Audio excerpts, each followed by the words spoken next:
Welcome back to the channel, ready to go live with the first mission of Under Our Sun, which is mission 1, entitled Search and Rescue. Brief info: an exciting search mission played against the clock. Playing time approximately 90 to 180 minutes, recommended for 1 to 6 players. So let's start with the first out of 4 cards, which is the first section, Search and Rescue, and let's go throughout the briefing, which is this part. You're abruptly awakened from the sleep as one of the settlement's guards storms into your quarters, out of breath and with fear in his eyes. He tells you that 2 members of the community were abducted by the Sons of Liberty in the early hours of the morning while working on the outskirts of New Haven. Right away, a meeting is held and the rescue team is assembled. You're among the first to volunteer for the mission. Your mission, Search and Rescue. After equipping yourself with supplies and water with armory, you're set off into the vast wasteland. So as a setup, we constructed the pile of tiles into 3 stacks. In the 2 bottom stacks, we shuffle 1 target tile, and then we put 1 stack on top of the other. And as a top stack, we just put 5 more random tiles, as per instructions on the setup section. So the mission goal: find and free 2 colonists. If you die, we read mission 1, part 4, failure. Find the first colonist by exploring the surroundings. Once you have revealed the first target tile, you read mission 1, part 2. Okay, so we're here with mission 1, part 1. And we are ready to start the game. The game starts with the day tracker on day 1. I have selected as a solo play 2 players, 2 characters. I have the thick skin and the medic. The thick skin has equipped himself with an item of a knife, which is a melee weapon, which rolls an additional yellow and blue die. And the medic has the binoculars. For 1 action point, you explore 1 map tile from a distance of up to 2 tiles, or for 1 action point, you reckon 1 enemy on an adjacent tile. These are my starting equipment. And I also have the skills, so if you haven't played Under Our Sun before, I'm going to explain the skills. So for the thick skin, he has 2 special skills. The first one is natural armor. If the thick skin receives more than 1 damage, reduce the damage by 1. So 1 for 1, 2 equals 1, 3 equals 2, etc. That's a natural armor because of his equipment, obviously, and toughness. And then the thick skin special skill, he does not suffer any damage from solar storms. Okay, so these are the special abilities for him. And for her, the medic, we have 2 special abilities, 2 special skills. First aid: for the use of 2 action points, medic heals 3 health points or 1 infection on herself or others on the map tile. So essentially it's the medic trait. And the critical hit as a second special skill: if her attack causes damage, she can inflict an injury on the target 1 per day phase. Okay. That means if she attacks, if we are in the subsequent day phases, we're going to have more injuries. Right, so let's start then from our starting tile, which is always in New Haven, our settlement. Here we have the merchant, okay, Lawrence. So Lawrence runs a small trading post in New Haven. He is a vital member of the community and responsible for supplying characters with its mission. So characters can trade with him. He can disassemble items for the resources, and Lawrence cannot be robbed. Okay, the merchant starts as depicted on the section here with 4 waters and 4 random resources pull out from the pre-assembled resource bag as we constructed based on the setup. Okay, so I'm leaving it here for the moment. And we have 2 random items from the starting ones with a star that were not selected, and a random loot card. Okay, sorry, random gear card, I think. No, it's a loot card, yeah. And then we have the section which guides the sequence. So normally throughout the day we'll start with the preparation phase, but we skip it for the first round. So we move directly to the morning. So draw a sun card, starting player. So we assume thick skin is a starting player because he has the starting player token, and he draws one sun card from the sun deck. Mild. It's sunny and hot. A light wind blows over the dry land. No effect. Okay, I wouldn't. I'll leave it sideways. I wouldn't complain for that. Okay. Next thing, we have to start with 1 water here and 2 food. Right.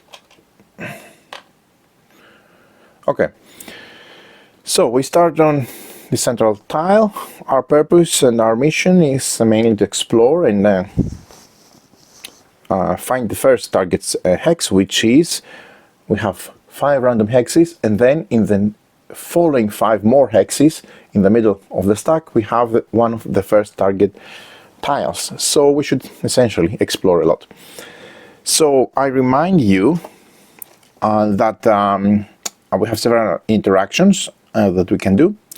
So we can move, we can charge, we can sneak, explore, reveal, reckon, collect, refill water, craft, use an item, swap, loot, eat, collect rain during storms obviously, sleep, open containers, and drop. And these are all summarized here. Right, so let me put it there for convenience for the moment. So I'm going to start with thick skin, who has a starting player token. So we're during morning, we drew the sun card, the starting player does that, and then we move the action markers up. That means if we had used action markers, we'll move them all the way to the top. Okay. If we were tired, we would have -2 action points from the total 6 that we can have. Okay, so no one is tired. We start the game as okay, neither fit nor tired, in the middle. So we start with full action points. If there's a storm, it's -1. If it's someone is tired, -2. We check for infection, so we get 1 damage. None of them has infection. And we start with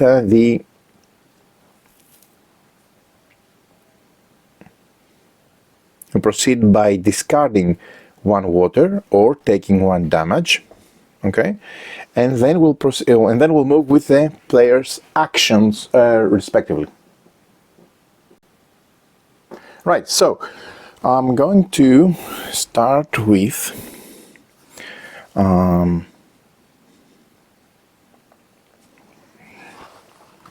spending 1 water, obviously, because we are in the morning of the day 1. Okay, so we spent 1 water for the thick skin, and the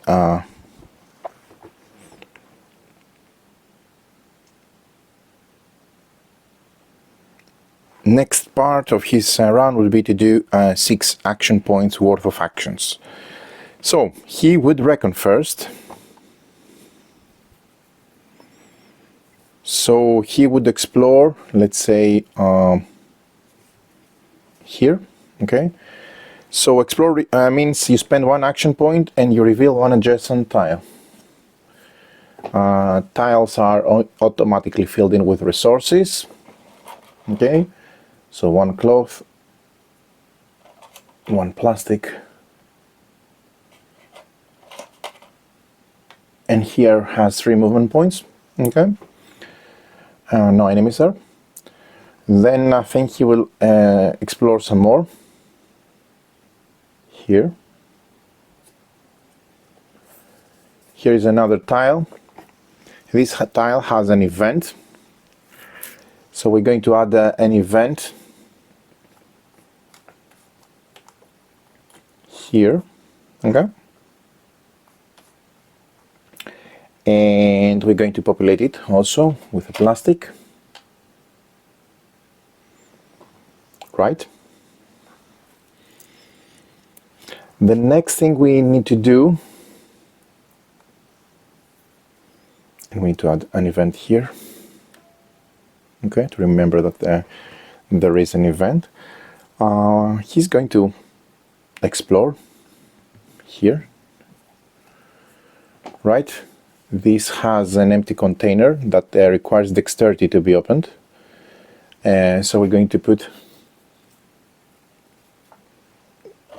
2 metals, which we need for cartridges. Okay, for 1 metal spent you can craft 2 cartridges. I don't have any weapons, but there is always at the merchant you can buy a pistol. Keep in mind that we can also craft cards. Okay, so the decks here for the items, which have the eye icon on the bottom right, can always be searched for specific icons. Okay, so for example, some of the things I need to opt to either craft or get is maybe a bow, I would say, a water bottle to increase, that'll be nice for both of them, to increase my my water capacity, maybe a bandage at some point as well, or a med kit. Okay, the reason I'm going to antibiotic, you need it for curing infections. Stimulants, the AED, you need it for reviving knocked out players. Prevents, oh, solar paste is nice, prevents the damage of 2 solar storms, that's nice. And the tent, discard this card to place a camp marker on the current map token. Okay, all of these are nice, so I think I'm placing them face up so that I remember they are searchable. You can just pick them up. Tactical belt, light armor, carrying bag, and sun cape. Okay, you can also craft some gear. Right, so I think I have 3 more actions. I think I'll pave the road for the medic. So I'll do some more explore. So explore. So I'm exploring here. Okay. This has a food and 2 plastics. No event. Oh, by the way, here I need to add, there's a container here. Okay. And I have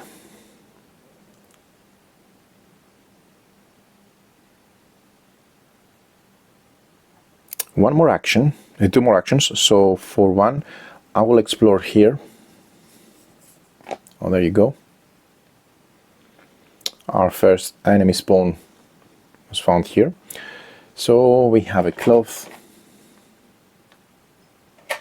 and the rest of the resources. If you don't remember what they are, like me now, the green is alcohol and the orange is wood. Orange is good because you can do a campfire, which during night it repels enemies. Okay, cool. And there is one more more action point for the thick skin to spend. Right, so for the last action, I don't think there's a point for me to get out of heaven because heaven has the camp.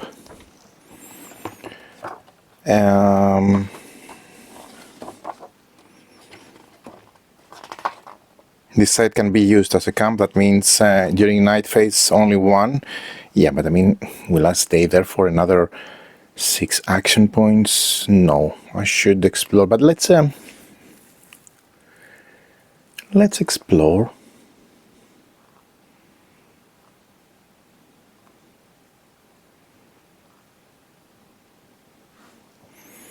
Or shall I move and try with my dexterity? Rolls 1 green. Her dexterity rolls 2 green. Mine. They're both mine. Thick skin's dexterity is 1 green die, and the medic's it's 2. So she's better at trying to open this container, I would say. So I think I would move here. Yeah, but I don't have 2 action points to move here. You need 2. I can only move here for 1 action point. So let me do that. I move here for 1 action point because I can get connectors, which is one of the things I need for an arrow. Let me just see. An arrow. A tent also needs connectors. A water bottle needs connector. And so for me to craft a water bottle, I need the connector and a food, which I can get from here. Right. So he can gather all these resources, or at least 2 of them. Yeah, well, not all. In a future round, and come there. Okay, so I would. I'm finishing there, obviously, my turn. Okay. And I can stay there because there is 1 space only for this tile, 1 capacity. It's equal actually to the number of movement points to move in. Right. So, end of Thick Skin's action turn. Now it's a medic's turn.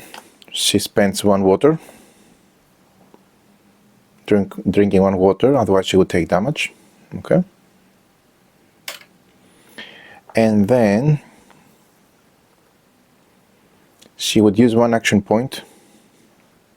Okay, I moved here with my last action point. She would move 1 action point, use 1 action point to move here and explore this tile. So 1, 2, 3, 4, 5. So I'm going into the second stack. One of those has a target. Unfortunately, this is one with an enemy, but it has 1 food, 1 cloth, and 1 connector. Essentially, it's like duct tape. Yeah. So she reckoned this location. These 2 would spawn enemies if I move in there. I would use 1, 2, 3, 4 to move here with the rest of my 4 action points. Right. And that would be the end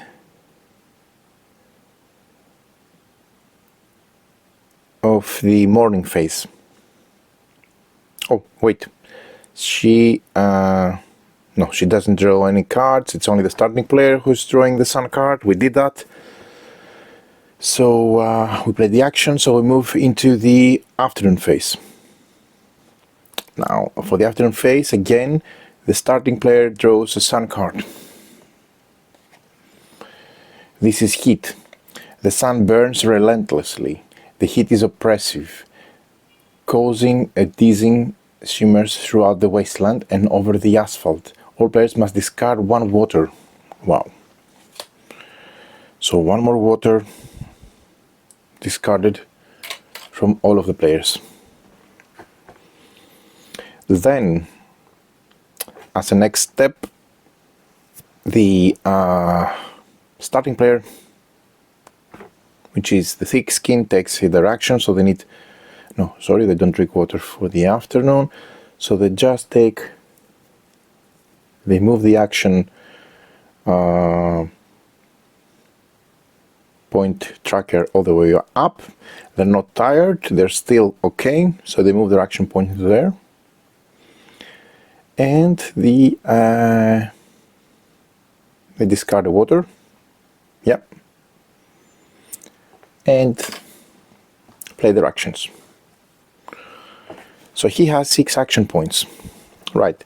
So for one action point, I can definitely take the resources. That's the reason why I went there to begin with the thick skin. So for each action point spent, the character can collect up to 2 resources or 1 item gear from the current map tile and place them on available slots. Water does not count as a resource, of course. So with 1 action point, I can take those 2. And I will say as a second action point, because I'm not going to go there. No, before I spend the second action point, let me explore. For 1 action point, I'm going to explore here.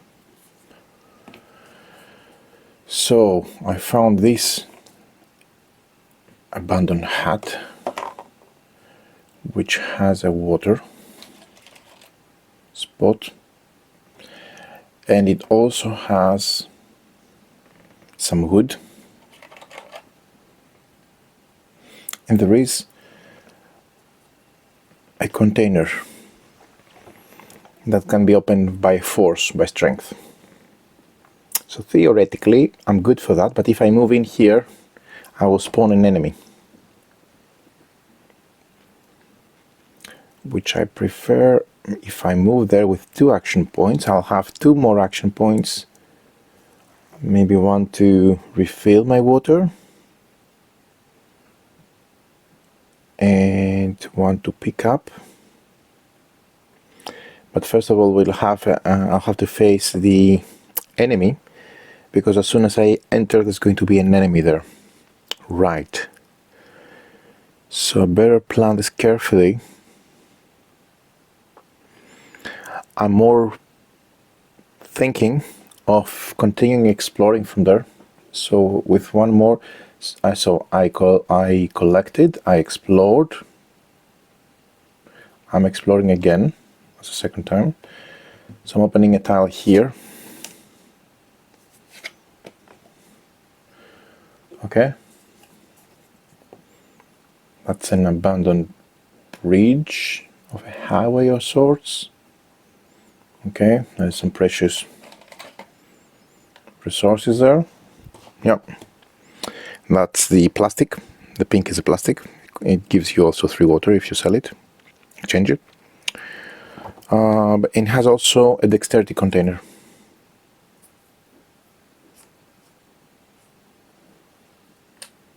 Right.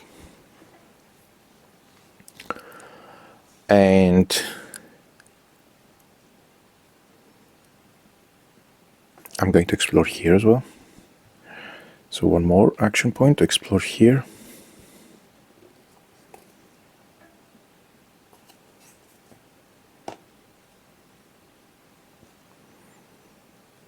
Okay, that has 1 food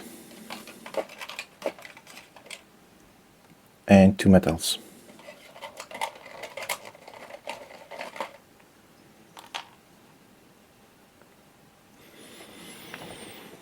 Right.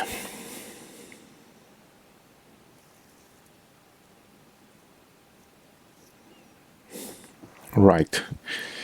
So I have 2 more action points.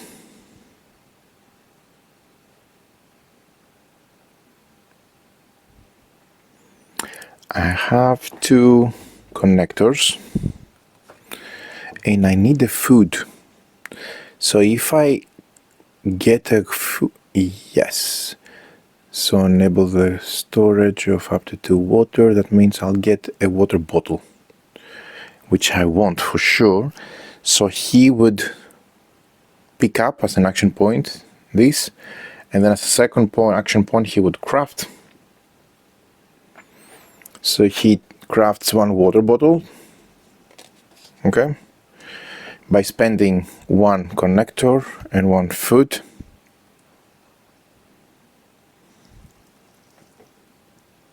Okay. Yep. And always starts empty, so this is empty. Right, and then I'm done with the thick skin. Okay, then it's the medic's turn. They start on this tile. They have the opportunity to make a skill check to try to open the container. Okay, so let me see. There are two type of containers: the dexterity container and the strength container, right? So where I am here, there I am. So as normal, this is a check. Okay, if I want to do a dexterity check, I would roll my dexterity dice, which are 2 green for the medic, and I just need a success. This has 62.5 success, so it has a double success, one side, one success, one success, one success, one success. Okay, so pretty much 62.5. So she is really good with dexterity.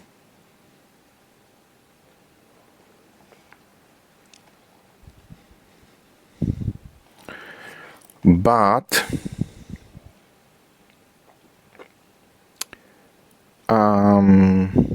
yeah, let's do that. So she would spend 1 action point. First of all, she starts the day moving the action marker up. Okay, and this is done at the step B for all players, so she should have already done it. And then during the turn, she discards 1 water as well. And then she starts playing her 6 action points. So with the first one, she will try to open the container. It's a dexterity container, so she rolls 2 dice, 2 green ones. Okay. And I just need a single success, which I got. Okay, cool. That means I open the container successfully with this dexterity, and if I'm successful, I draw 2 loot cards, keep 1, and put the 1 at the back of the loot pile. Here are the loot cards, so I'm taking those 2 cards here, which I will select one of them, either the old poster or the multi-tool, most probably the multi-tool, to keep one and discard the other. Now these are both good really, because even the old poster, which doesn't seem to have any immediate value, it has a value of 6 water cubes. That means I can sell it for 6 water cubes, which is a lot, right? And the multi-tool is also very important, because for 1 action point, 1 craftable object can be broken down into its resources, which you can only do if you have the multi-tool. Okay, and also when I do future dexterity containers, I can use a multi-tool to give me +1 more yellow die. That means if she had the multi-tool and tried to open this container, she would roll 2 green and 1 yellow, meaning increasing highly the chances for success of opening the container with just 1. So she's going to keep it, and the loot is going at the bottom of the deck. The reason for that, you place it face up, so if you reach a face up card, that means you have exhausted the deck, and then you need to reshuffle everything, meaning the discard. Right, so she spent 1 action to do that. For a second action point, she would pick up 2 metals and place them in her section. Now that's the interesting thing. Each slot can either hold 3 resources or an item card. Okay, and you have a separate gear slot for gear. That means at any given time you have to balance how many resources you're carrying versus the item cards you have equipped, because you want them for different things. Right, so she has 4 more action points. To be honest,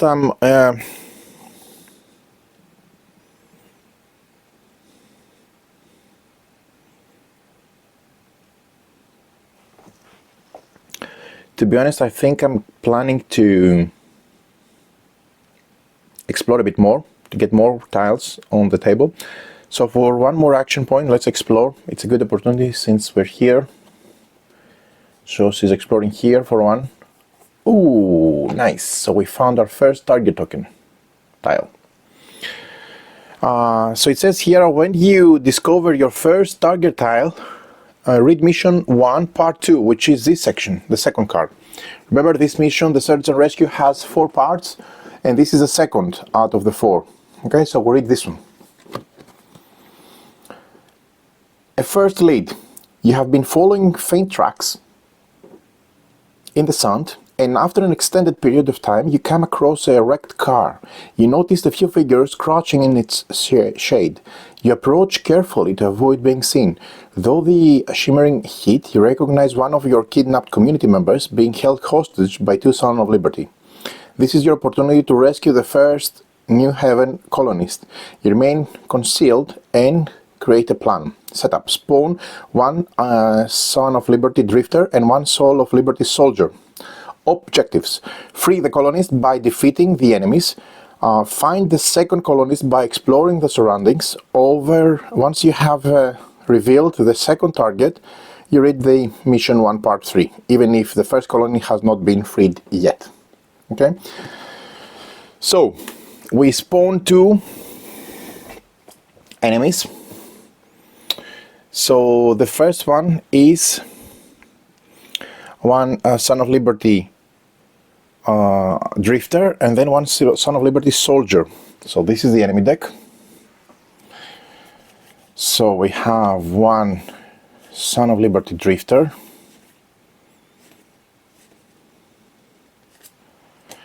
and 1 Son of Liberty soldier. So these are the enemies we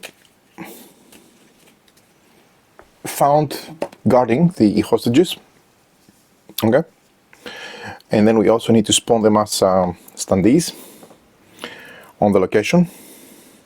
So remember, we're still exploring from across, right? So we haven't entered the tile.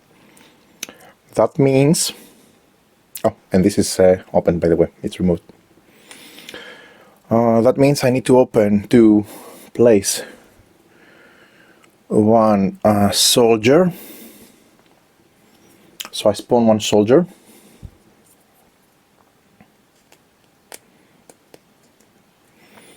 Okay, so placing it here. And I spawn 1 drifter. Also here. Right. So we know where the first hostage is from the colony. Is over there. Now let's read a bit on the, actually let me show you how they look like, the 2 cards from the 2 enemy spawns, so that you get a bit of close look. So this is a Soul of Son of Liberty soldier. Son of Liberty soldier stands in front of you. You stare at each other for a moment. He raises his weapon. A fight begins. So that's a fluff text. Ranged, melee, ranged, and the loot section according to the rules of the game. And this is a drifter. A desperate Son of Liberty stands in front of you. His gaze falls on you, on your water bottle, and without warning he attacks you. Okay, again, no range, so he's only melee with only 1 green at day and 1 yellow at night. And this is the loot profile. The main difference is that the die. The soldier rolls 1 more die, 1 more yellow than the green that they both roll.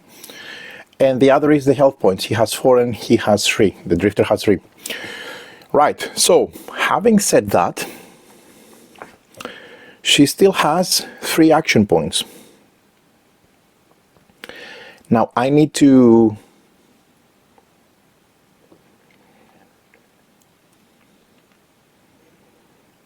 move there and attack them in order to free my first colonist, which is part of my mission.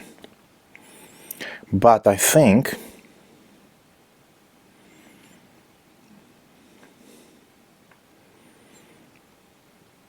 shall I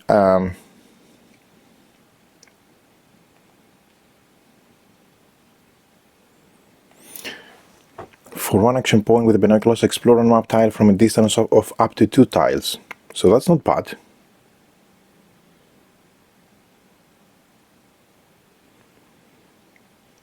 Because she can use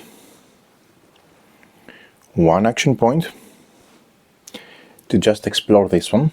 I want to really explore fast, okay?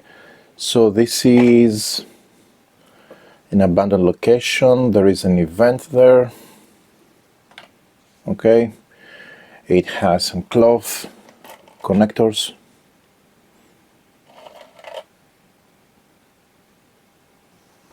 And alcohol. Okay. Lawrence is located, by the way, here on Heaven, right? So just that I placed temporarily his cards over there, so you can ignore them. So, having said that, I didn't place an alcohol, sorry. Right.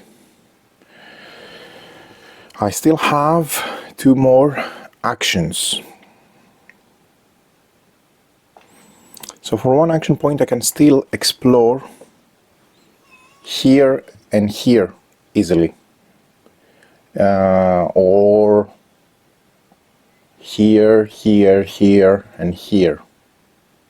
Okay? Which I think this is a good opportunity because this is going to be close to the thick skin as well. So for 1 action point she's using binoculars and she explores this location here, which means I will move my tracker. So I'm here. Let me move this over there. Okay. Just to make it a bit more easy to explore here. Okay. And I'm going to explore here using the binoculars. So that's the first tile, which also has 1 movement point. That's good. And has 4 spots. There is a cloth there and some alcohol.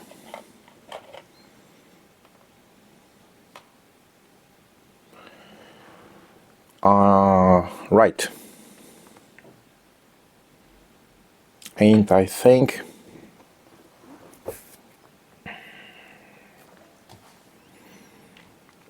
I want to, oh, and there's some water also, very important, most importantly.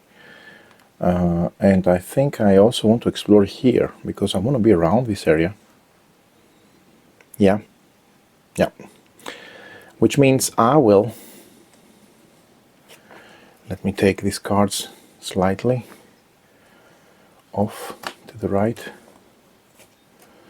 And let me also take Lawrence, the merchant, perhaps here at the bottom. With he's located again in Heaven, but so maybe it makes more sense for me to place him somewhere there. And this is his what he offers with his cards, right? Okay, or no, whatever. This is merchandise, but he's located here. So he's here in Heaven. Okay. And these guys are over there, but not for long, hopefully. Okay. So, as my last action, I'm going to explore here with the binoculars. And this is an area where we have an event, and there is some cloth and some plastic. Okay. Cool.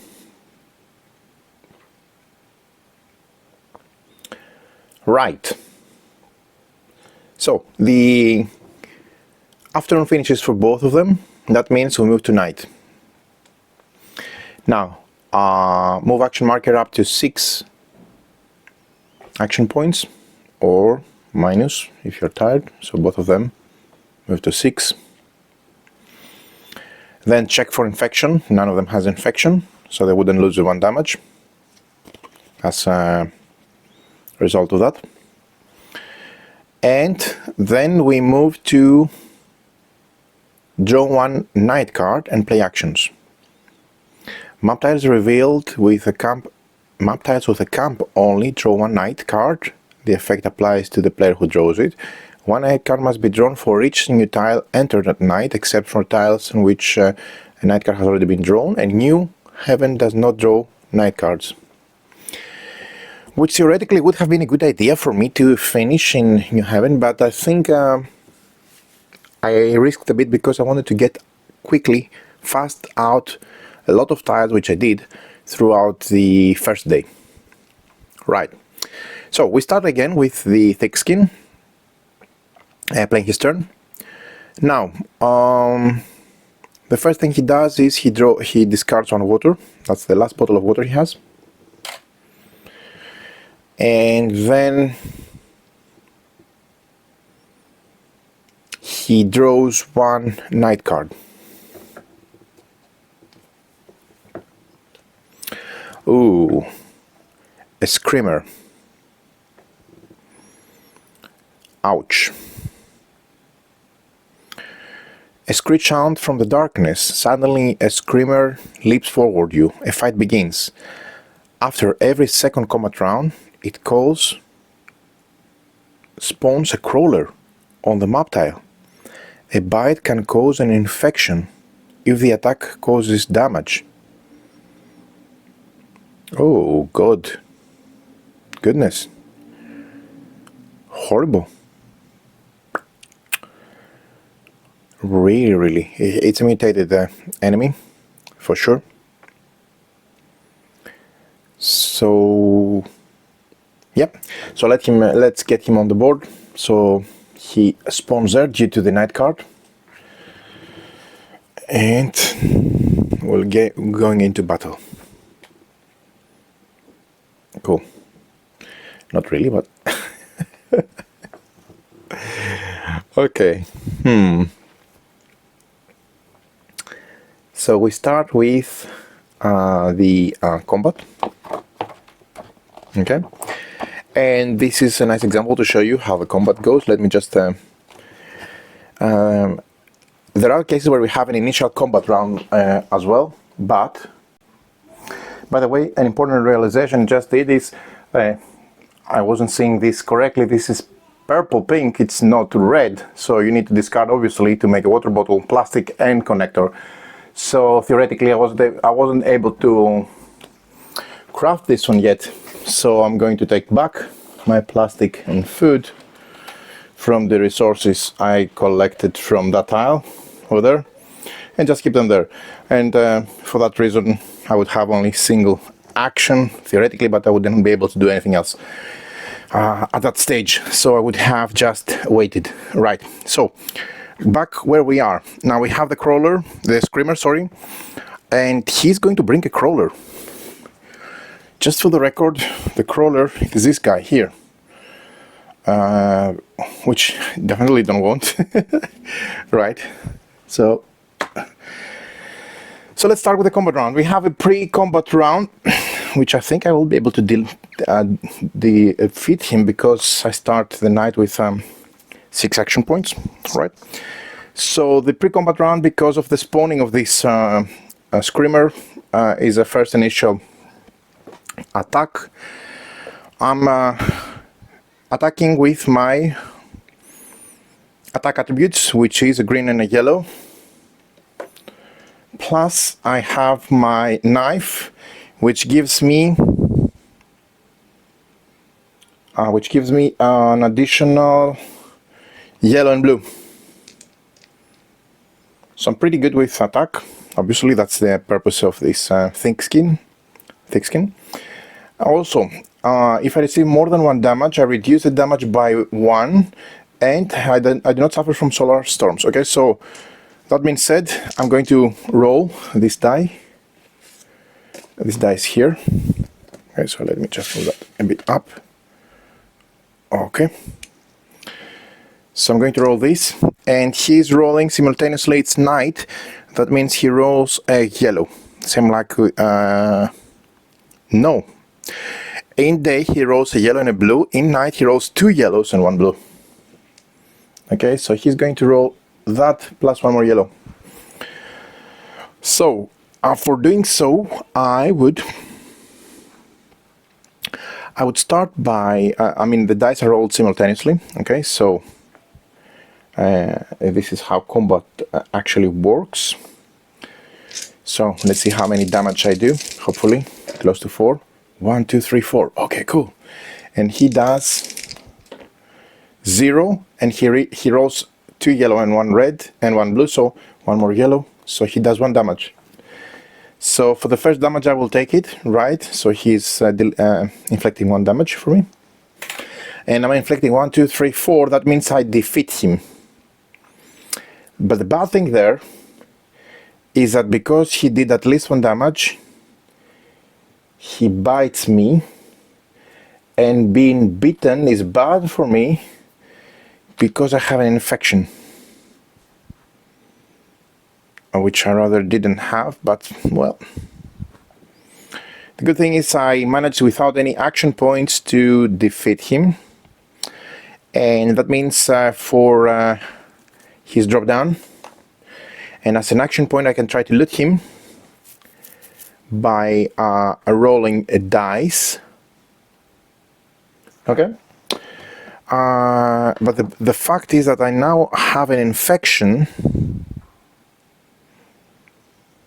which means at the beginning of the preparation I will at the morning phase I will get 1 damage for the infection. That means I need definitely to have the antibiotics, or she heals 1 infection on herself or others, or I can try to get them together for 1 action point. For 2 action points she can cure 1 infection on the thick skin, so he doesn't bleed out, right? So I need to get them together, which is not a problem, but I just need to move him there, or she goes here. I think it's easier for her to go here, especially if he's defeated. No, he is defeated. There is no spawning there. There is no spawn icon, right? That means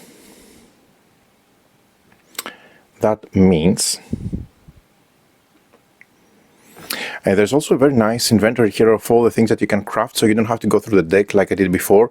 Everything, just for your record, is here, so it's very, very handy. Okay, it has everything. So let's come back to here. I'm just saying that because if I get them together, I'll have connectors and metal, which I need plastic. I can't do anything with a connector and a metal. I also need plastic, which is there and there. But I can set a small animal trap, which is good because I can feed it with food, and it can start generating food. And that's good because it can be here, for example, or somewhere there as a support base for food instead of going back to the heaven. Right. For me to craft the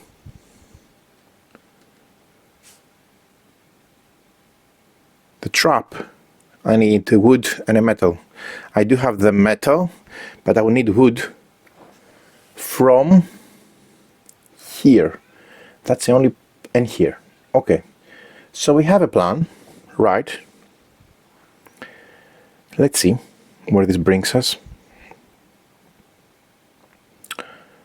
I would then move into the actions. So we're here at night, so he can sleep for, without a camp, there is no camp there, so he can sleep for a total of 5 action points, right?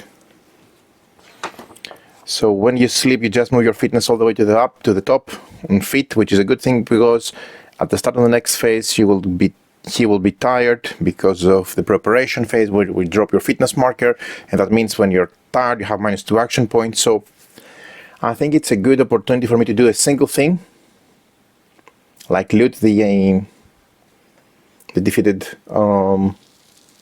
enemy with 1 action. So he's out. And then perhaps use the rest of the 5 action points to just sleep. Because I'm outside of the camp, I need 5 instead of 4. Right. And it's also recommended that most frequently you just use the night action to sleep in any case. Right. Because again, if I move to a tile now during night, I would draw 1 additional night card, and they don't look nice, to be honest. So yeah, let's do that.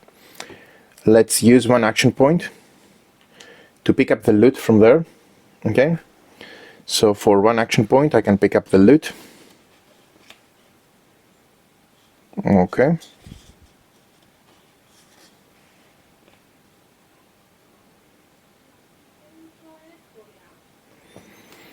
so that means I would try here to,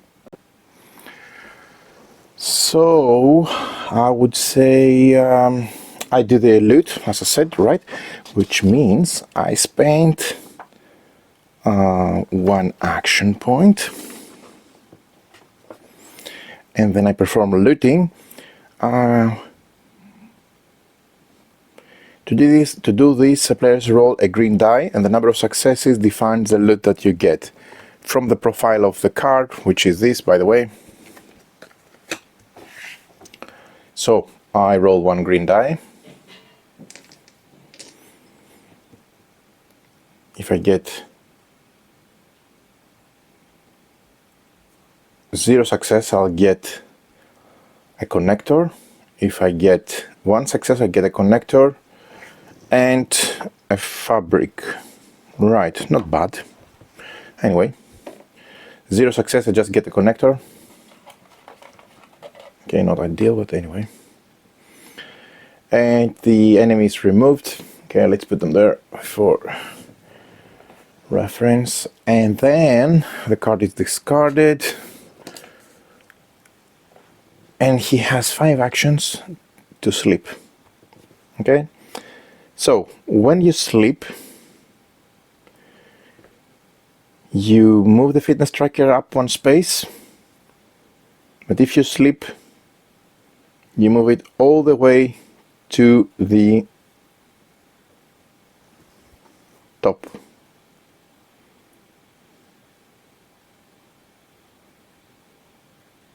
No, if you sleep at the map tile with a camp at night, the fitness track is immediately set to fit.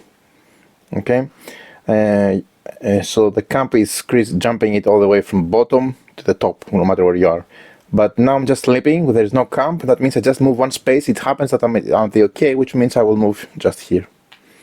Right, and that means I finish my turn.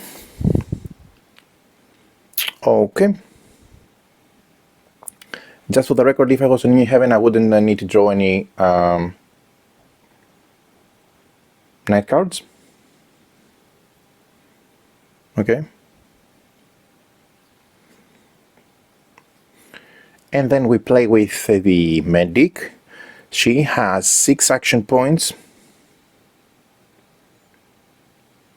But before going into her action, she starts again with 13. So we need to move her action point up. Okay, we did that. We checked for infection. Okay, so we discard 1 water, otherwise she takes 1 damage. Okay, and then we draw 1 night card, and then she plays her action. So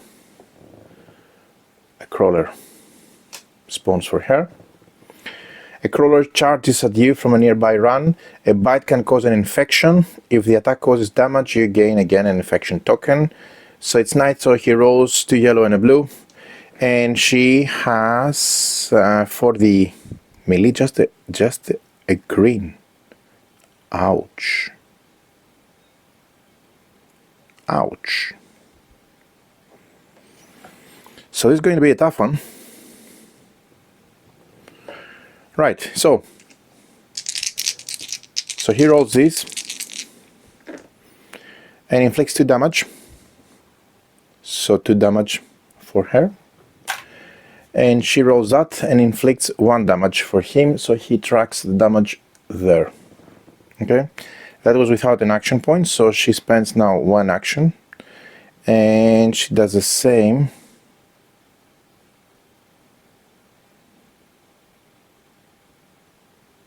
By the way, she's got an infection, like in the same way, like the case of the thick skin, right?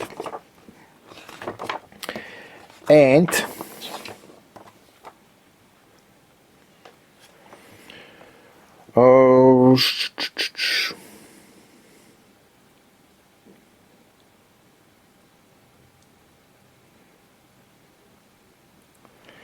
every action by a character that costs action point triggers a counterattack by all enemies on the map tile.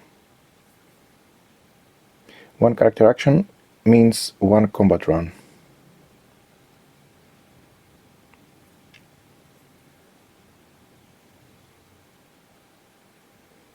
Right.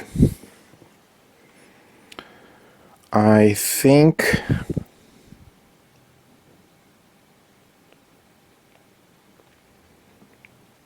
if I spent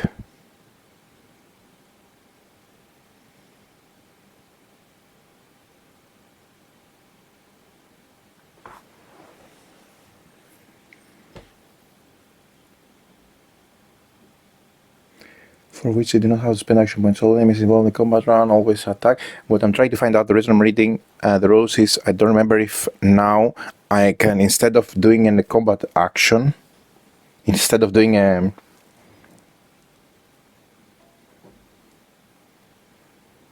attack, if I can simply heal myself, it will trigger a counterattack from the crawler, but I will at least for 2 action points heal 2 HP. Then I may get more. I'm not sure it's wise. I can also get 0 if I just go and plainly attack it. Oh.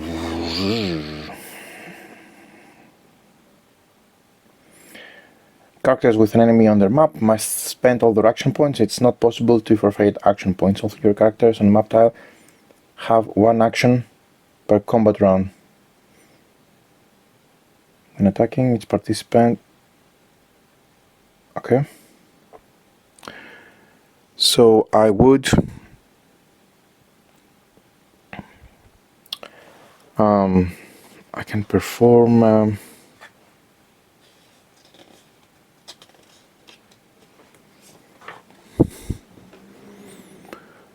perform an attack then. I can perform an attack. Or I can also try to dodge. If a character who still action was attacked by another character, I do dexterity, 1 action point dexterity. Wants to avoid damage in combat, they can attempt to dodge for 1 action point. They must announce before attacker's dice roll, and then the dodge. Okay, I think I will try to dodge, because I think she's good at dexterity. She rolls 2 green. Okay, so I would spend. Yeah, but what's the point? I'll spend 1 action just to dodge, avoid the attack. And does not get me closer to defeating him. No. I would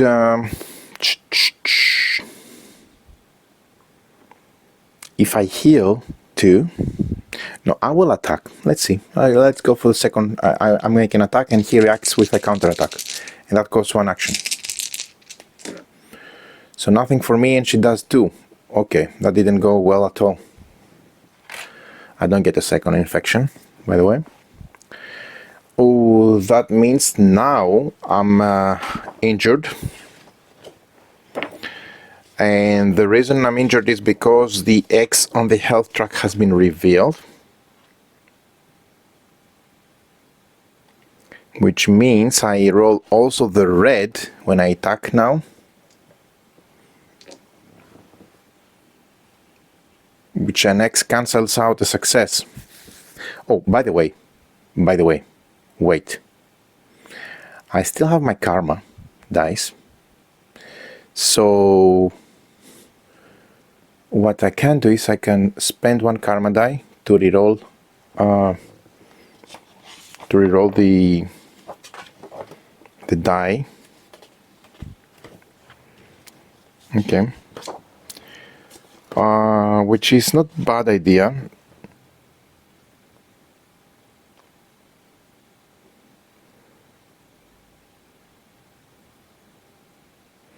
At the start of the turn, they can use without using an action P. Roll one more die of your own or your opponent's. So I can roll also his die. So I can spend one die, first of all, to roll mine. Okay, so I'm spending one. If it ends up a karma, I will keep it. Yes! I keep it, and I reroll this. Oh. That's without an action point. Okay? And it doesn't cost action point to use your karma die. Or dice. They can be used without using action point to reroll. One karma die for every one reroll die, and you cannot reroll this one, nor with other abilities. So that means I cannot reroll this one, but I can spend one at least to reroll one of these. I remind you that the dice, the blue, has less success percent, 37.5 compared to the yellow, which has 50%. So I'm going to reroll this one. Okay, so I'm losing this one, but I get to reroll the blue, which is yes. That means I would end up with one hit and not be injured, right? And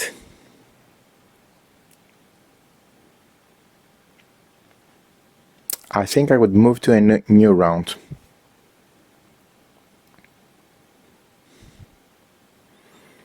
Yep.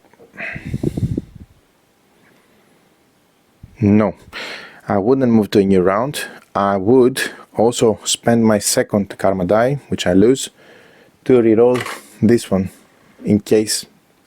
Anyway, so I didn't prevent it. So then we move to the next round, which means I would, for 2 action points, I would heal 2. Okay, and he would counterattack. And he deals 1 damage. Okay, so that was a good one. Then,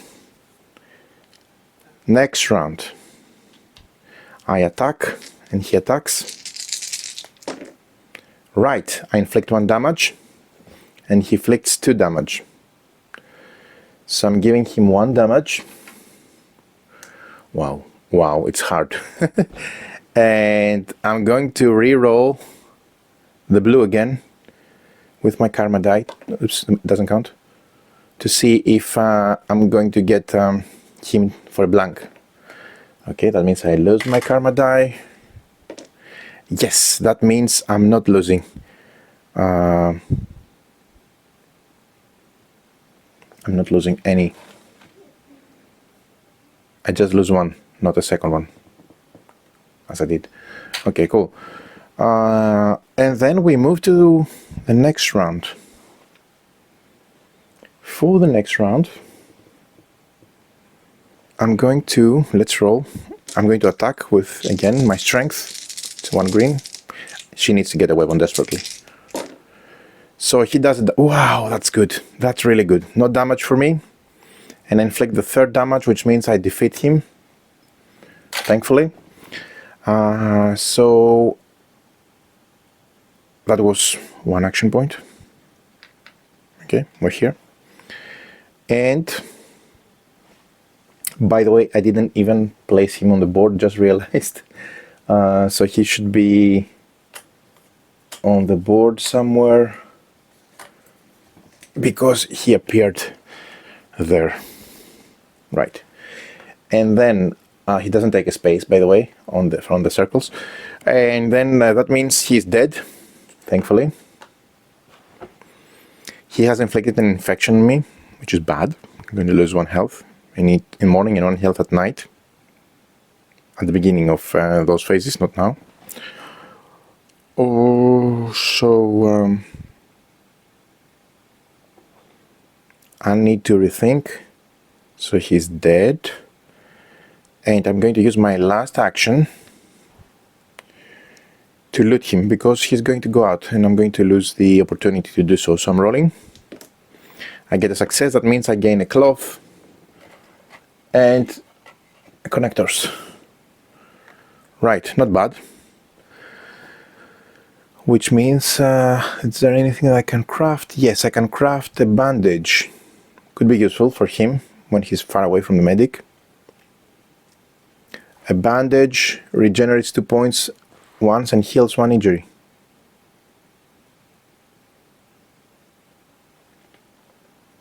Okay. Anything else I can craft with yellow?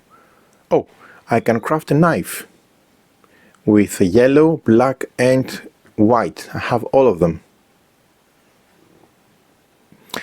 And I want to do so because I think it's really important for me to get a weapon. This really counted here for him to get more successful results. So I definitely want a weapon there. And to be honest, I'm not sure I want to keep the binoculars, or maybe use them 1 more round and then sell them or dismantle them. I can even do that with a multi-tool to gain 1 plastic, 1 metal and 1 contain and 1 connector. And I can use a plastic to make a water bottle or an animal trap. No, so for the animal trap I need small animal trap. I need wood. I don't have wood. Right, but I can have heavy armor, for example, where it reduces damage by 1, like the thick skin. Even more. He does also at 1. At 1 he gets 1 damage. At 2 he gets -1 and more. Right. Ooh, I can do an AD in case someone dies, so she can revive him. Okay, lots of things to consider. Right, so he's dead. I have looted the body, so he's out. And I think I'm done for the night for her. So she finished with her actions. I don't do anything else other than maybe moving in the next day. So we move here, day 2, and then we start with the preparation phase from day 2. And now you've seen a full day of Under Our Sun for the first mission, the search and rescue. So I think we're getting somewhere now. This guy's dead also. And I think we're in a better state, starting on the second day. So, starting player, marker changes. That means she becomes a starting player now. Clean up. All dropped resources, items, and dead enemies will wipe out from the board, which means a good thing I looted both of them.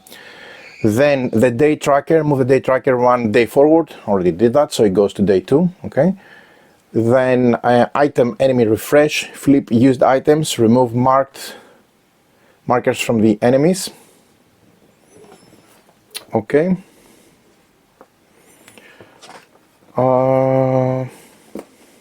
Right. I'm just checking something for the items.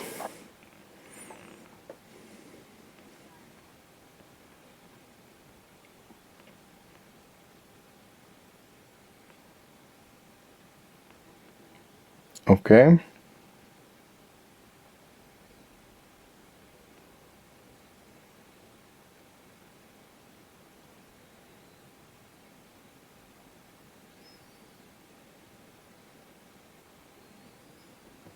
These cards include all equipment characters can find use during the adventure. Character obtains, crafts an item, the player selects corresponding. Okay, so let me quickly just check one last thing, making sure I'm not making any mistake. Use an item gear can be used anytime during turns unless explicitly said so. The use of the cartridge does not cost AP. Whenever an item can be used once multiple times, it's described on the card text. For it can be used multiple times, a number of uses, usually a mission is tracked by universal markers or arrows. Some items must be flipped over after use. They can only be refreshed during the next preparation or specified in the card. Right. Or when specified in the card, respectively. Right, so we have done the day tracker, we've done the item enemy refresh, and then we do the enemy movement. We move inactive enemies on map tiles without a character, one tile, and they follow normally. All the enemies on tiles we would roll the d8, and based on the direction they would go towards 1, 2, 3, 4, 5, 6, 7 they would stay where they are, or 8 they would move towards the closest character. But these two enemies, they both stand on a target tile. That means they will not move unless they are targeted from a range attack, which will reply to and will move. Meaning if she would have a ranged weapon and attack them, one of those characters would move to her tile to counterattack, which could be a good way to get to split them. But I don't have a ranged weapon unless I buy this item from the merchant Lawrence, which costs 8 water units. But if I do that, I need to sell. I could sell the binoculars, to be honest. Maybe I do after I spend some actions to recon an enemy on any adjacent tile, 2 tiles away. Right. Again, one last thing I want to check.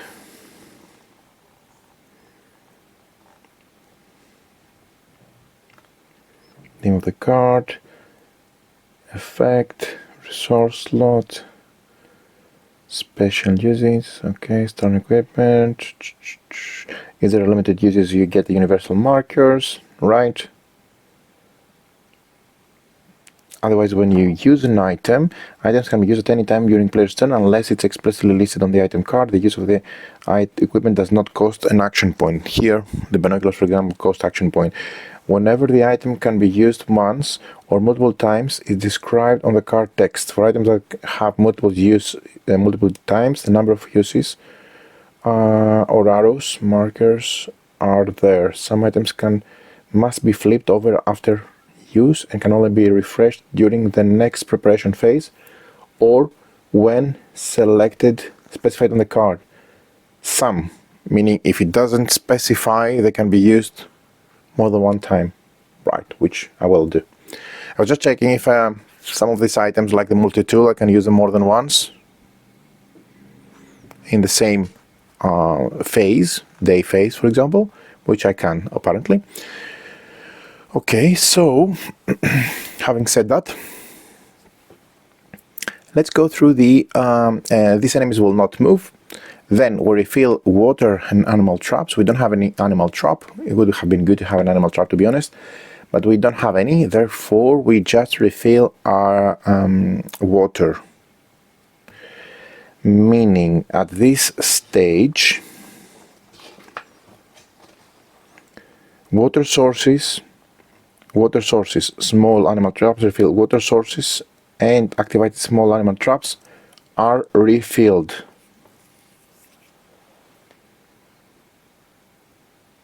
Okay, there is no water used, so there's nothing for me to refill in the water sources.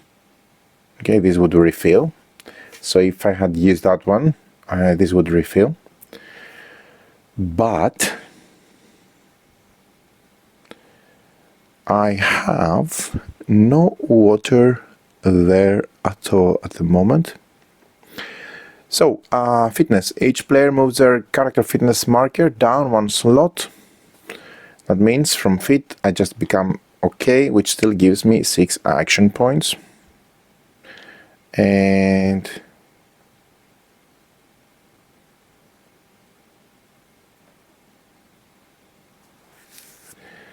what did she do? Don't remember. She didn't rest, right? So she gets tired, unfortunately. Yeah, so she will have 4 action points. That's a bummer. Right, anyway,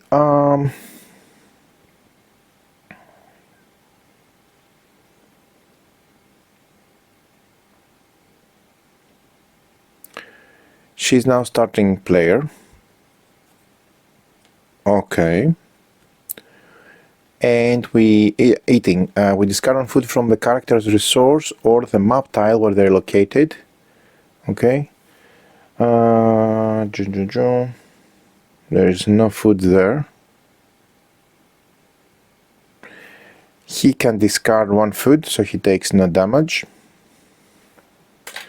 She doesn't have any food to discard, therefore she takes 1 damage. And the same will happen during the next day. Right. Ouch. Okay. Then we move to the morning phase. Clean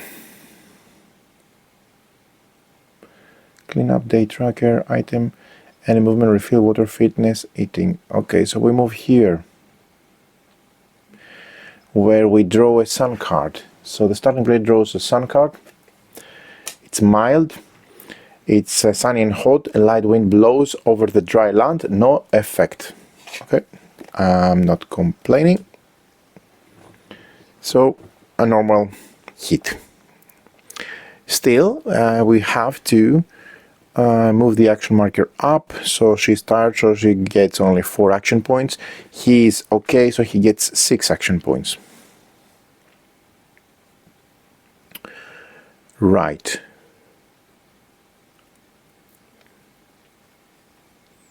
Okay. Therefore, we move to we check for infection. She and he lose both 1 health because they have infection. So they take 1 damage. And then during the turn, we start with her. So she would take 1 damage because she has no water to drink. Ouch. Okay. Now she's only having 1 health, and that's really, really dangerous for her. So she's considered to be injured. If a character receives an injury or the health drops to 2 HP point or less, they are considered injured, and 1 injury marker is placed on the character board. Okay, so she's also injured. As long as she is injured, the character must roll an additional die for every die roll, with each symbol negating 1 success of another die. To discard the injury marker, 2 HP point must be restored in a single day phase back to 3 HP point or higher. Okay, only 1 injury marker can be placed on a character board at any time. Cool. Therefore, with your first aid with 2 action points, she can heal 2 or 1 infection on her or anyone else on the map tile. So what she would do with 2 action points, critical hit, if the attack causes damage, she can inflict an injury on the target, 1 per day phase.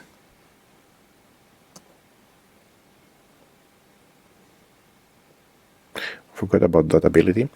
Okay, so she spends 2 action points from the 4 that she has to heal herself for 2 points and remove the injury.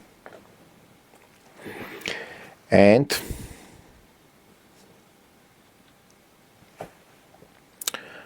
I think it's wise that she cannot move there, right? Oh, that's a bummer. She cannot move there because there's only capacity for 1.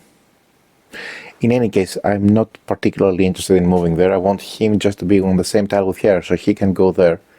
But she won't be able to heal him. So I suppose she can use the rest of her 2 action points to heal another 2. And then she's done for the day. Right. Then he plays the morning phase. So he has to discard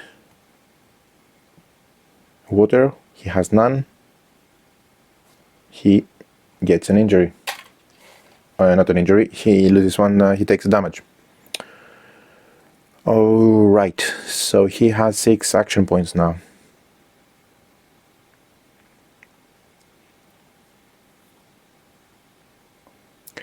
I'm really thinking that I want to get some water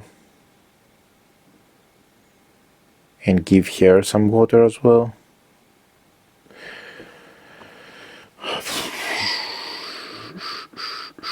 Because also it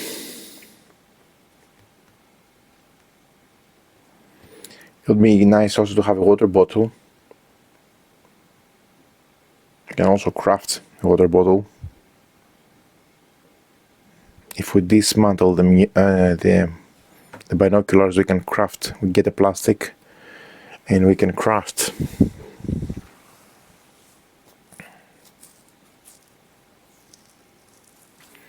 Wait a minute.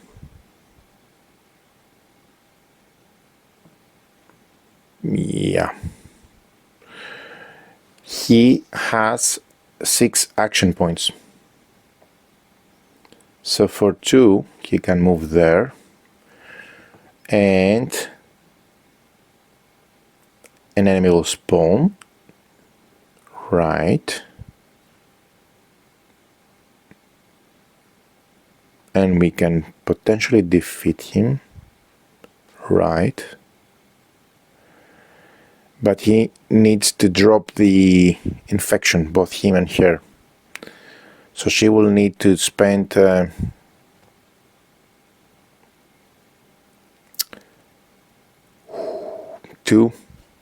action points next turn just to remove her infection, and 2 action points to remove his infection. So she's done for removing infections. So he is the one taking the... let's see.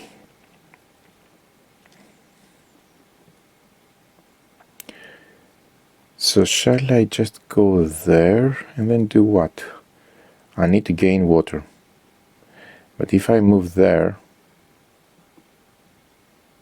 I can also grab the food.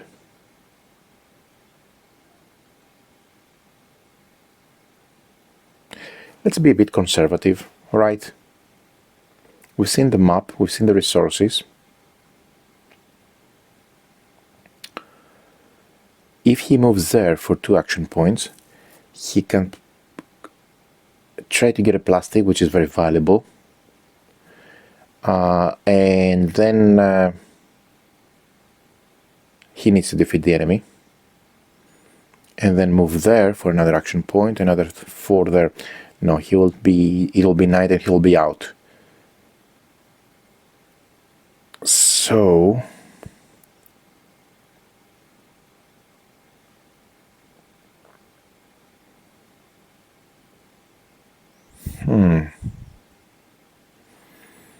And what he can sell? He could also sell materials to gain. He can sell connectors for 2 water. 2 plus 2 plus 2 equals 6 to buy a water bottle. But he needs to spend water as well to trade with the merchant. Oh, it's a puzzle. Oh, it's a puzzle.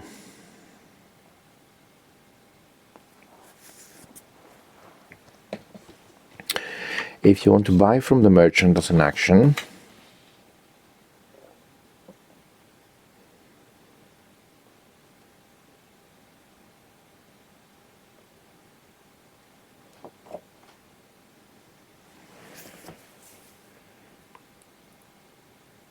you can buy as many things as you want, but you'll need to spend the amount. One action point pay a fee to the merchant. Afterwards, any number of purchases, sales, or trades can be carried out with further action points. And the amount of water units on a card, it sees the cost of value on the object. Special feature, yeah. Okay, cool. Right, so I really want to get that water. But if I go there, it'll be 2. And then I need to fight. Maybe I need an action, more than 1 round. So I'm going to play it safe. And I'm not going to do much. I'm going to move here. Okay. With 4 action points. And with the rest, I'm going to take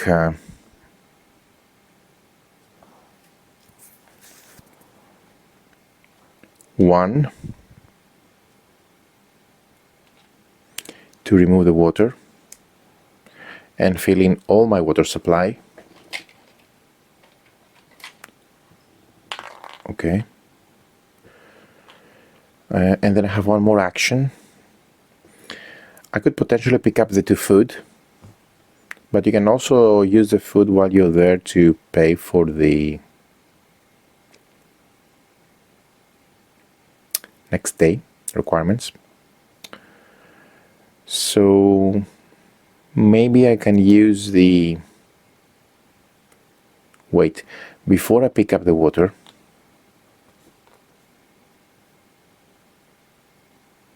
okay, I was 6 and I went there. So before I pick up the water, I could... Yeah, but I want water to trade with the merchant, so... Oh, I hate it. No, I need to pick up the water. There is no alternative for me there.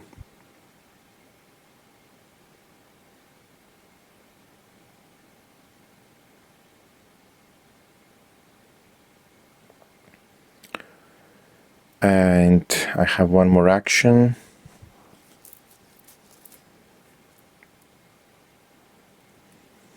And then it will be night. And I can spend the night in here having to be safe. Yeah, let's do that. Let's do that.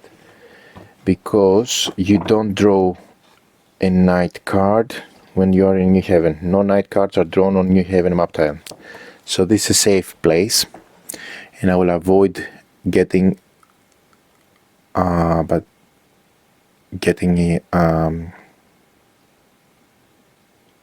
night card. But I still have 1 more action, which could be to drop items. Because if items are dropped, you know, when you want to craft something, you can use items from the location, right? So if you want to craft, if I have them dropped on the tile, they don't take any space.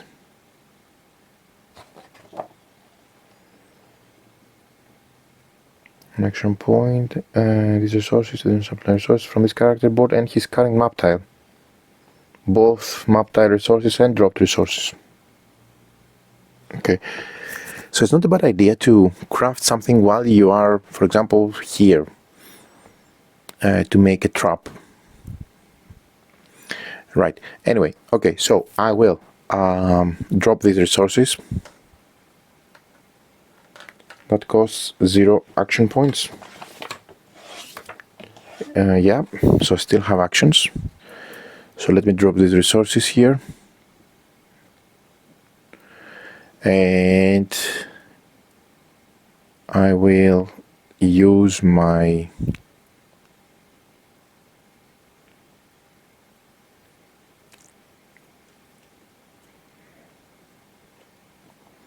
By the way, did I reduce damage? No, she got the damage. She just got 1 damage. Don't forget the natural armor ability. Okay, so I'm going to skip my last action. Doesn't matter. I want to be in heaven for the or I could trade. Yeah, not skip it. Just trade. So give 1 water to him, and then use the resources. So give this 3, right? So the resources you pay to the merchant when you are interacting with the merchant,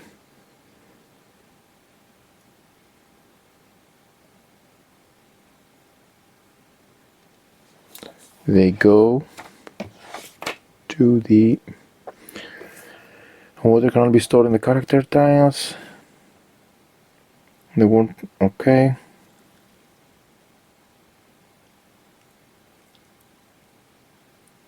Yeah. So I'm giving him these resources, this plastic, and he's giving me 8.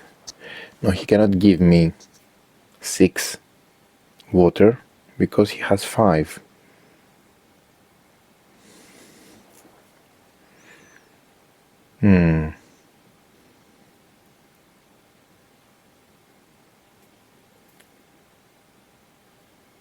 Okay.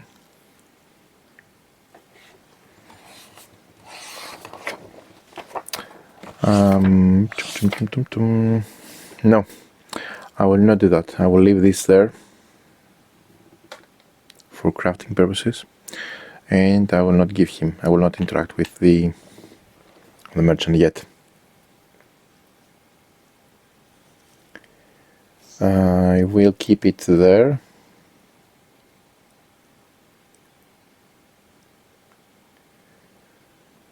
Because I will water is the most important resource or valuable. Water can only be stored in characters' water reserve and water bottles. No resource lots or resources are certain value, and water can be traded with merchant among characters in these conditions. Okay, but when you interact with a character, can you pay him with material equal to water, or do you need to give him actual water cubes? Because it's another step for me to do, and if he doesn't have this water to give me, I cannot buy the item that costs 5.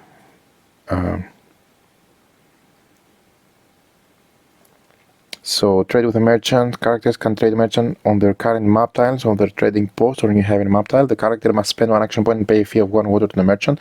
Afterwards, any number of purchases, sales, or trades can be carried out without or trades any further costs. Okay, that means I can give him 3 plastic, 3 connectors to give me this plus 1 water, right? Yeah. Okay, so let's do that. I will use my last action point to give him this, which equals 6, so he gives me this item plus 1 water.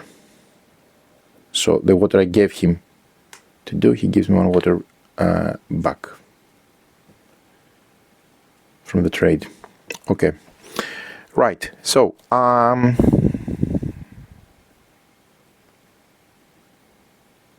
okay, and 1 random, 3 items. Okay, Right. Does he replenish items?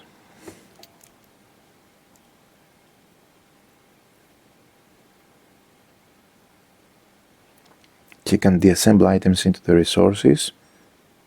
Learners cannot be robbed. Characters can trade with him. Okay.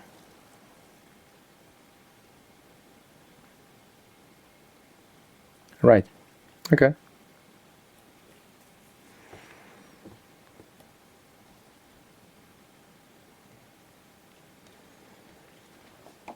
Cool. So I would then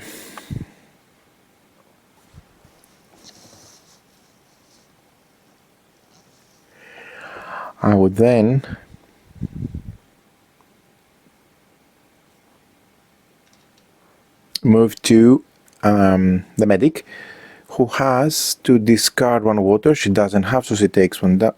Sorry, no. We finish the morning, so we go to the afternoon. So we draw one sun card in the afternoon. So one sun card for her. Mild again, no effect. And then she starts. So she has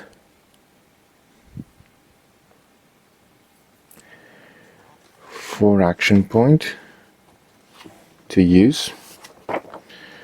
We can also eat. To gain a character's eat a food, can move as much food as he wants to his helmet. The food can be taken from a character board or his card map tile. Yeah. So theoretically he could also use the food to eat. Right. Okay, so she starts the round. She has in the afternoon, so she moves again back to 4 action points. That's a bummer. If you have 4 action points, it's really, really bad. So she has to discard 1 water or take 1 damage. She doesn't have any water to discard, so she takes damage. And then she has 4 action points.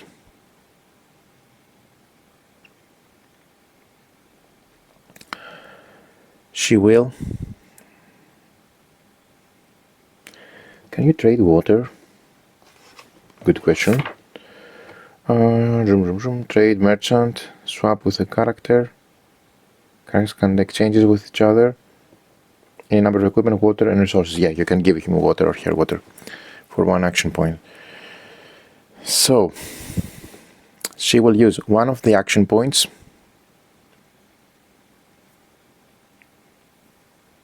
Yeah, but now she has to move back, otherwise she will be out and she will get a night card, which we don't. I'm overthinking it, right? Yeah. So anyway, let's play it safe for the second round. So she moves there for 4 action points, and that's it for her. Okay. And then he plays. He gives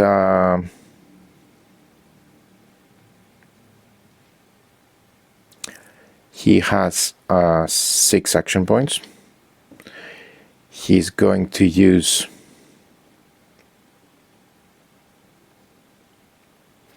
one to trade, so he will give her 2 water cubes.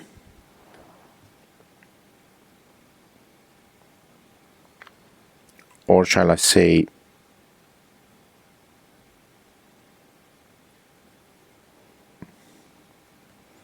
3 water cubes, because he will use 1 to drink during night. Wait a minute. No, he starts the day, right? So he has to first of all drink water and then plays the action.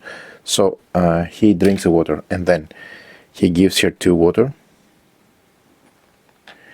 He will use 1 at night to drink it, and then potentially he will refill also with a water bottle, and then meaning he has 1 action as a trade, so he gives her water, but he also takes from her resources, which he also drops down there so everybody can craft them. And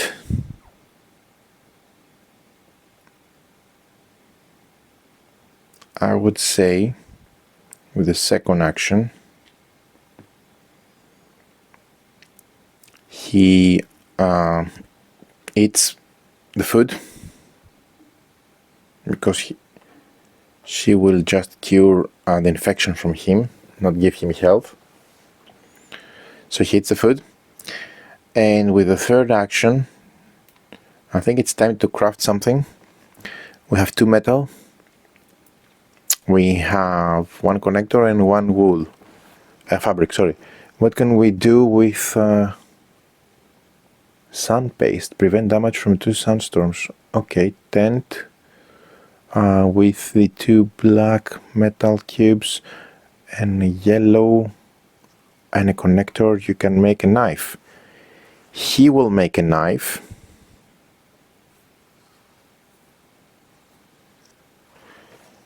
And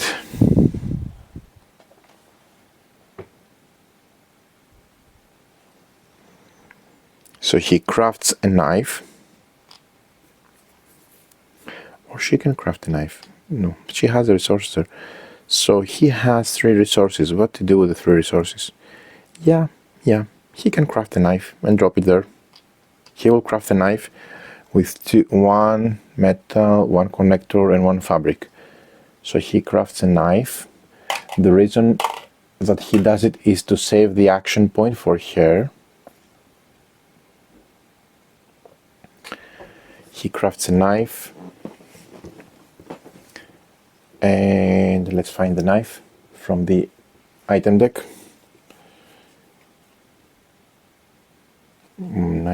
Knife. There's also a club. Okay. Or a crowbar. Crowbar gives 1 melee. Okay, it's a weapon. Yeah, but the knife gives also a blue die. Is there a second knife there? Rope. Reduce the cost of moving in difficult terrain. 3 goes 2 and 4 goes 3. That's a really good one. Animal trap also is important. I want everything. Anyway, I will give her a knife. I will drop a knife actually. Here location. In the tile here. So essentially when you drop something, let's see how it goes. You just place an A here. And an A here. Or something like that. You do the same with the enemies. Matching tokens. And because if you pick up things,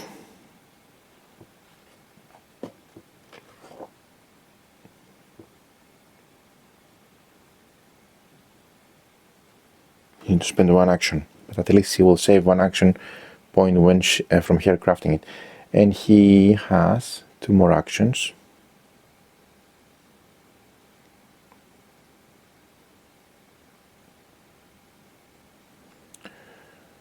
One would be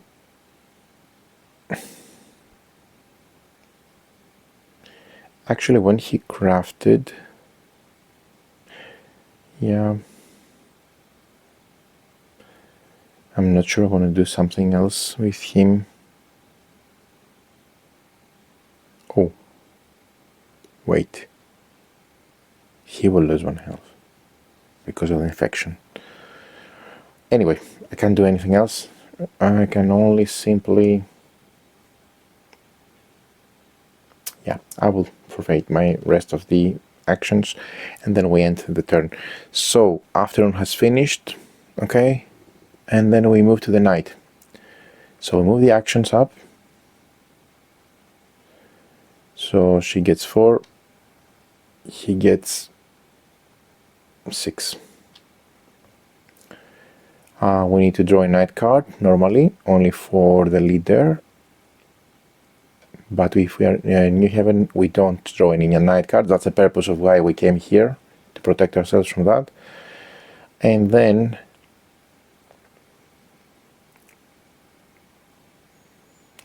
I think if she sleeps, okay, for 1 action point, for 2 action points, yeah, we cannot afford losing health. So she will still be with, she will not rest. Okay, so she will use 2 action points to remove her infection and 2 more action points to remove his infection. This was really bad for me. Okay, it was very, very constraining. And she's done. Okay, and of course, before doing that, sorry, forgot, she need to drink water. Okay, because she still has to drink water for sure. Okay, right.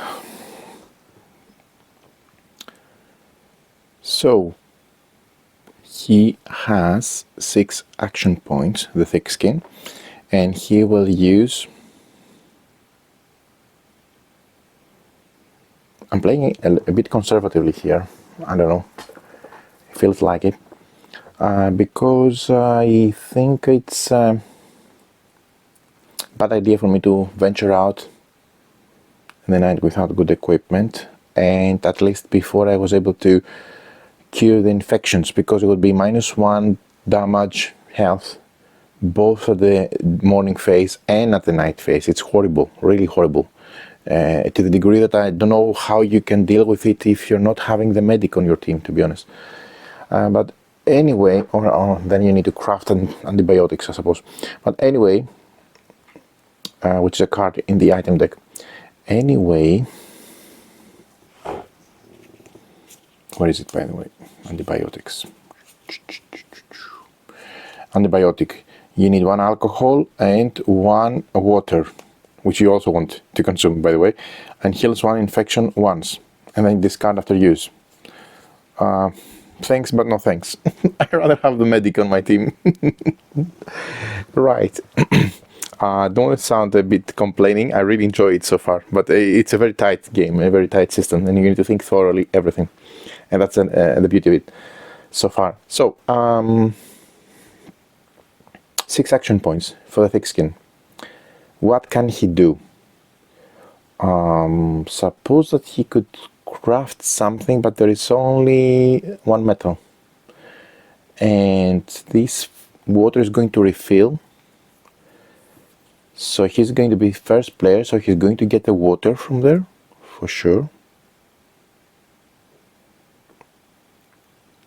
And then venture out. Here, and then here. So 1 and 2, 3.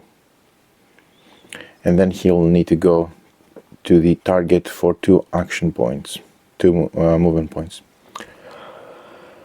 Right.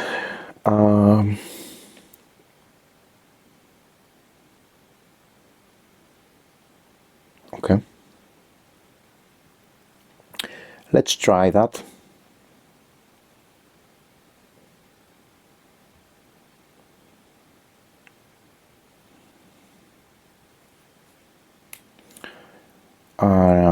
Six action points.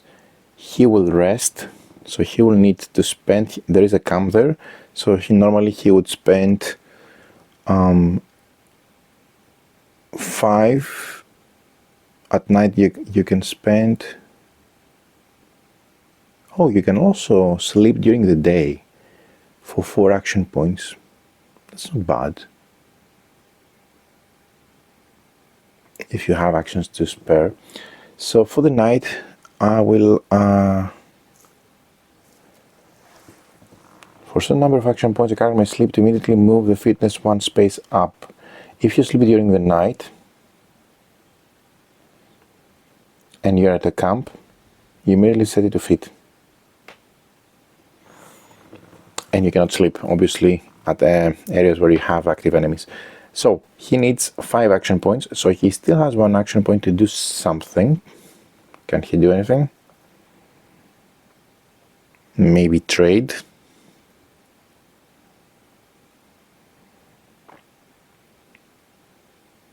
Trade. Gain those. so that he can dismantle them and then drop them off on the next round. Yeah, so he takes those two items from her, but we said we wanted her to use the binoculars so that she can scout more for the second. Yeah, I don't want to dismantle it yet. Not yet. Okay, so anyway, I'm using all my action points, and then I just skip one left over to sleep. That means I bring my fitness all the way to the top. And I'm done for the day. So end of day. Nothing to do here, okay, other than go to the next phase. So change the starting player. We go here, he becomes starting player. Then clean up. Any dropped items are discarded. Any items that need refresh are refreshed. Day tracker. We move to day 3. And then we have the enemy movement. No enemies can move because they're on a target. There are no other enemies. And we refill all the animal traps and water sources. That means the water is refilled here. And then we start the day. If everyone has an infection, they would die. Everyone needs to eat. Okay.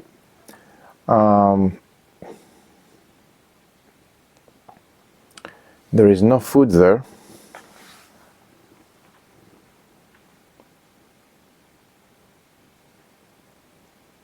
By the way, it would have been a good idea for me not to take both food, because I would like one food to be used for setting the animal trap. And in order to construct the small animal trap, I need 1 wood and 1 metal.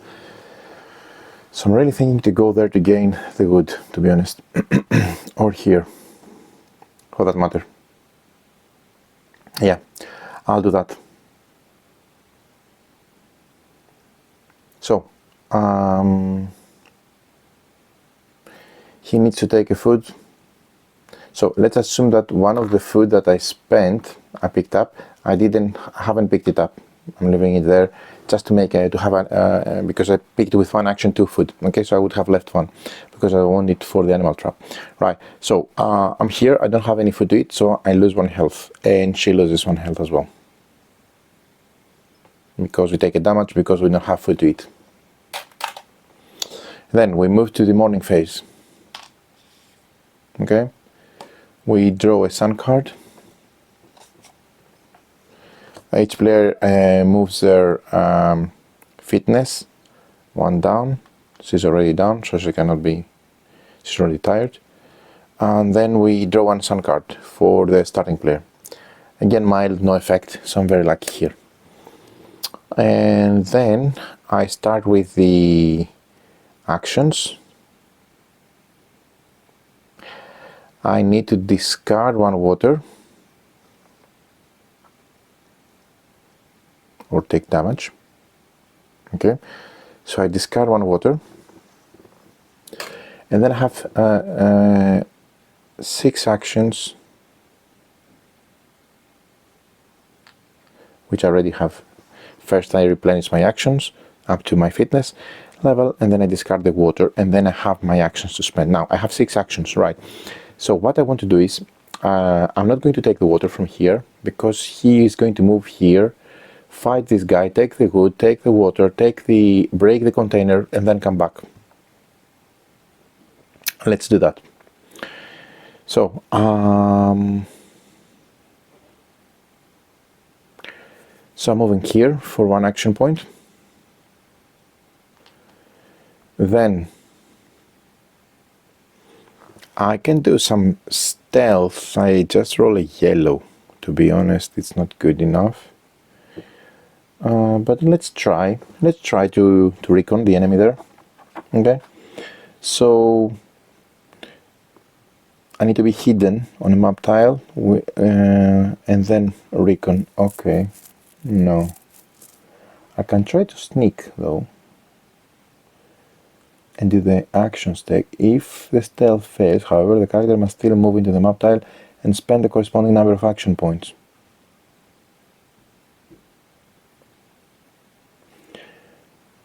Okay.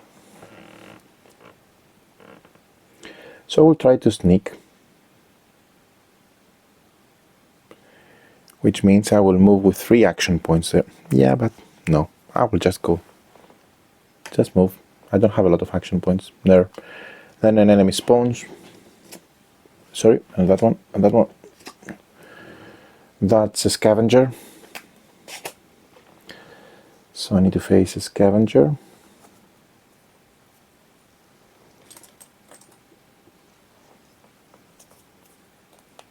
Okay. This scavenger, he appears there. And we have a pre-combat round, so I roll my die. He rolls during day a yellow one, so he's relatively weak. A scavenger suddenly jumps on you. Check dexterity. Oh, he has this surprise attack, whatever. Check your dexterity.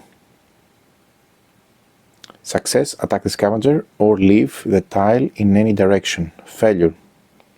The scavenger rolls a green die and steals 1 resource with 1 success and 1 item with 2 successes. Then he moves to an adjacent tile. What? So he's not trying to hurt me, he's trying to rob me.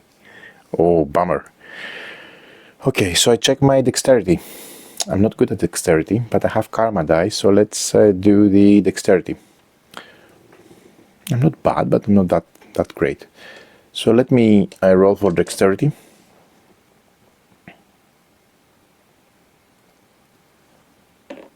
Okay, success. That means I pass, thankfully, otherwise he would steal my equipment. So I can try to attack him. So we have the pre-combat round, which means I roll 1 green, 1 yellow, another yellow, and a blue, because I have the knife. And he rolls just 2 yellow. Let me roll first mine. I mean, we do it simultaneously, but I don't have enough dice. Oh, that's really bad. That's really bad.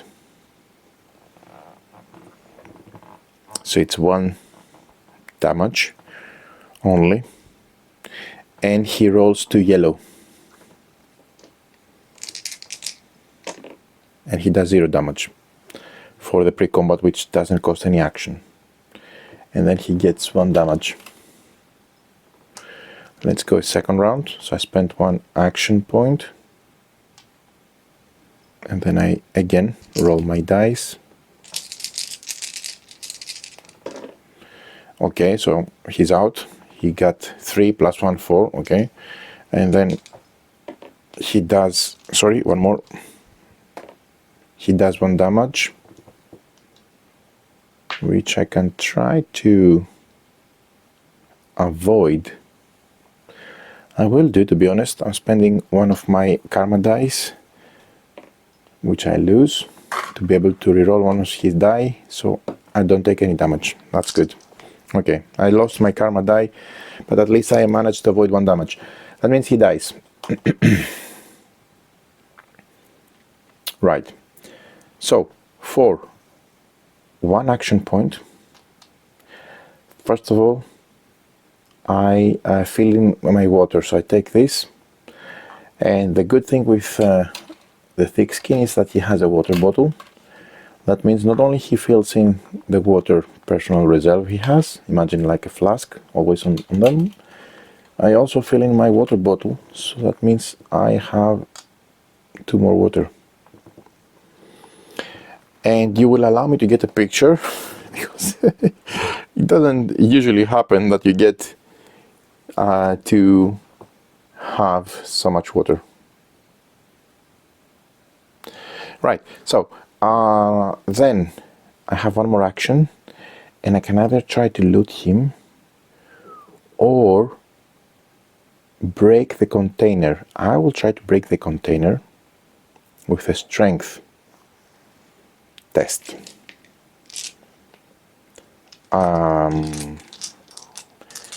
Right, I will do so. So he's out, he's dead.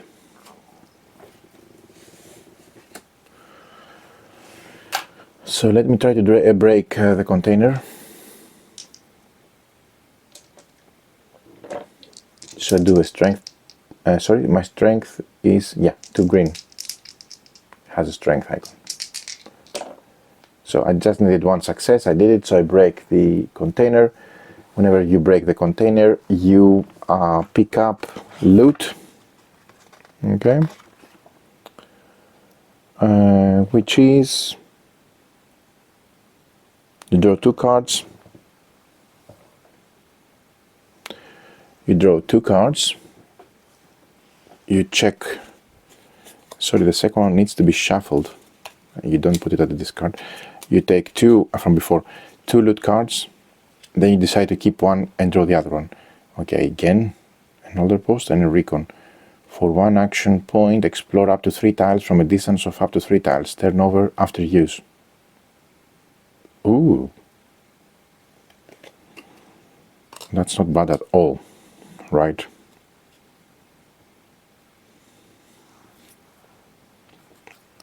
And this one is shuffled in the deck, the one I didn't select. So I found a drone, recon drone, which I better use it now before the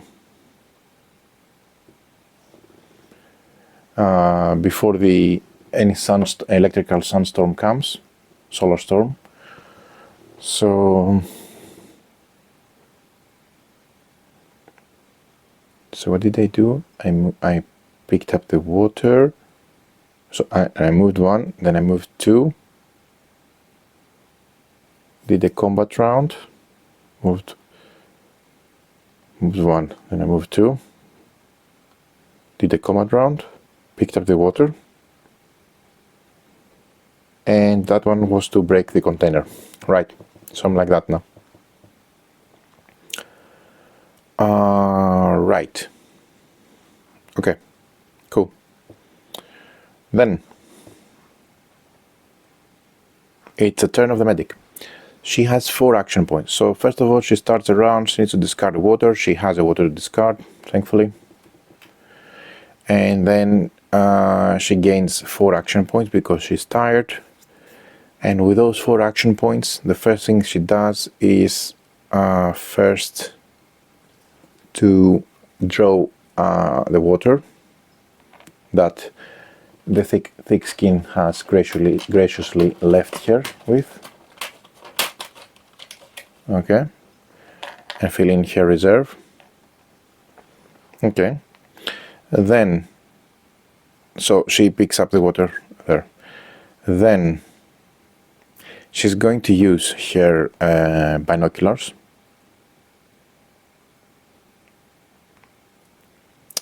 for 1 action point to explore a map up to 2 tiles away. So she would do that and explore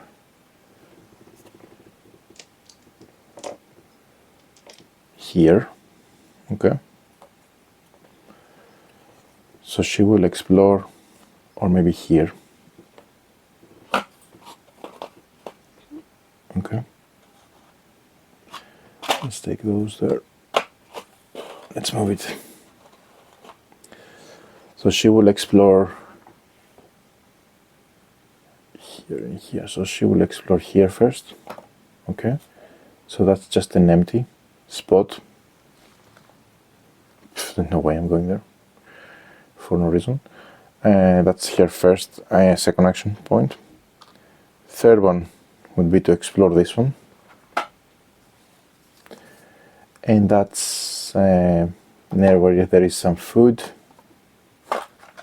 But also there are 2 fabrics. So 2 food, 2 fabrics in this mall, and 1 food.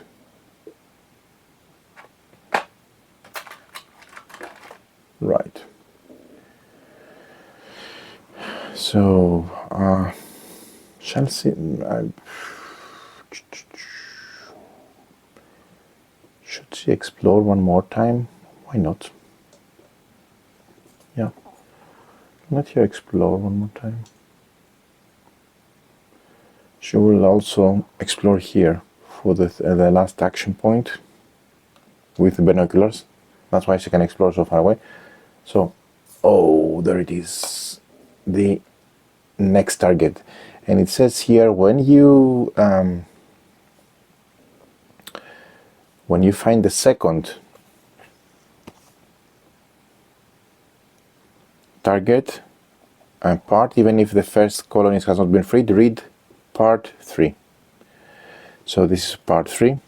I'm reading. The soldiers. After hours of searching, you search a small hollow that was once a creek bed. The remains of an old sea mill cast its long shadow over the wasteland. You pause, wondering at first if you're imagining noises in the distance out of sheer paranoia, or as you approach the abandoned building, you hear the unmistakable sound of people arguing. You peer through the busted windows and see 3 Son of Liberty soldiers, the midst of heated dispute. They're holding one of the missing members of New Haven captive. You must proceed with caution. Set up spawn 1 soldier drifter, 1 soldier soul soldier, Son of Liberty drifter, 1 Son of Liberty soldier, and 1 Son of Liberty elite. Objective: free the colonists by defeating the enemies. Free 2 colonists. Once you freed the second colonist, read mission 1, part 4, success, which essentially is the way to win this scenario, to free both colonists. Okay, so let's spawn the enemies there. So we have first soul soldier. Okay, so a soul soldier, an elite, a drifter, a soldier, and a drifter.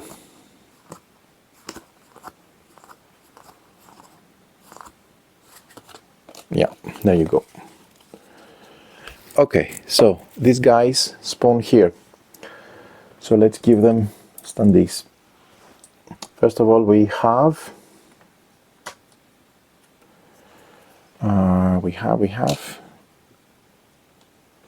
a soul elite, a soul soldier, and a soul drifter.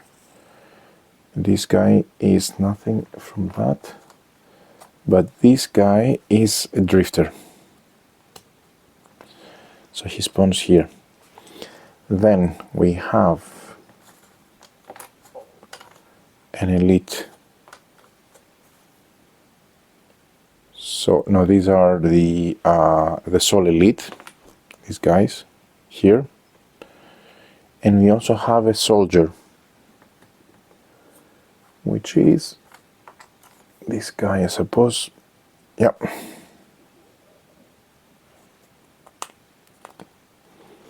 So there are 3 enemies there, guarding the second captive. Right. Okay. And these are going to be located, let's say, here. Okay, these guys are there. Cool. So, let's move to the next phase, which is the afternoon phase. So we draw a sun card for the starting player, for the thick skin. Heat. The sun burns relentlessly. The heat is oppressive, causing dizzying shimmers through the wasteland and over the asphalt.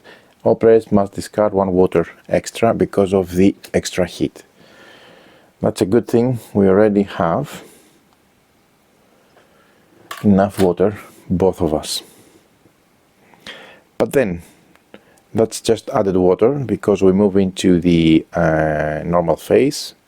We move our actions, so he has 6 action points and she has 4 action points. And he starts by spending one action to loot the guy. Okay, so let's loot them by rolling one green die, because this was what? This was that's his profile, his card. So let's see.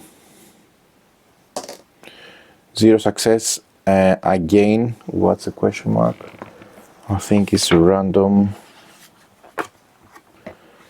Let me remember correctly.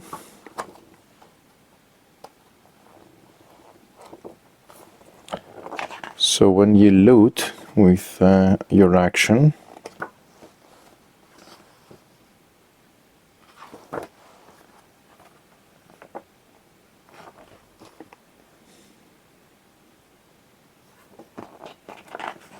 drop a container, sleep, collect terrain, eat, looting. So it's 17. A resource from the bag randomly. Yeah, the pre-constructed bag that we made here. So the thick skin gains, come on, let it be plastic. Oh, just a metal.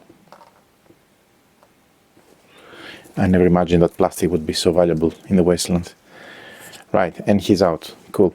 So that was my first action point. For the second action point,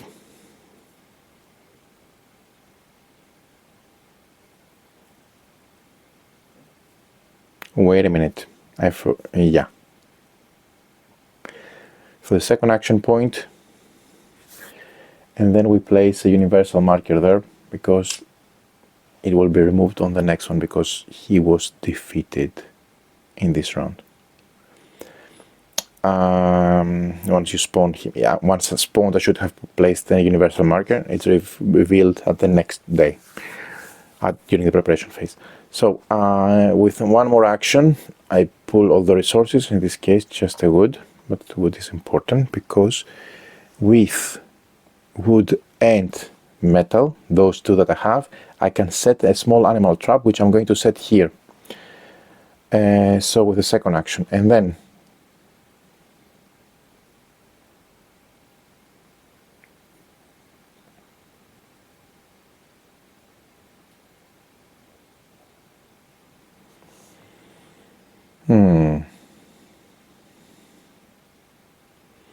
there's not enough time to kill all of them. Right, is it? So we need to be careful here. Do I have enough? I have the current day and 2 more days. I'm opting to prepare better for day 3 and then use day 4 and 5 to try to kill both of these guys. At least this is the original plan. Okay, but let's see. I'm not sure if it's going to work as planned, but at least it sounds logical in my head.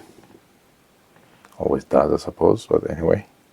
Right, so 4 action points. I could potentially move here with 2, kill that enemy, pick up the plastic, but then I will close, yeah. He would be out for the night because there's no way he can return with in the camp. If you want to craft the camp, that means the tent costs 1 fabric, 1 wood and 1 connector. I'm not going to spend my wood for this for sure.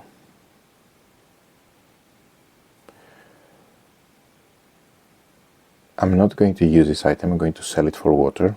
There's no point. I mean, there's only 1 tile left, which theoretically will go somewhere, doesn't matter. But I'm not going to use it now. Let's leave it there for the moment. So, 4 action points. And I will need to spend 1 water also.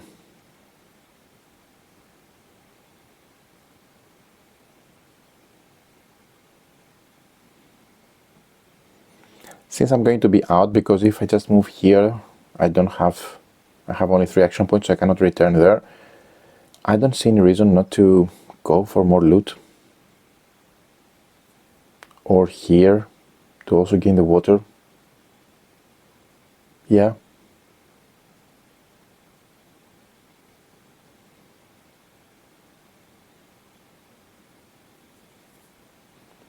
Or here to gain the plastic.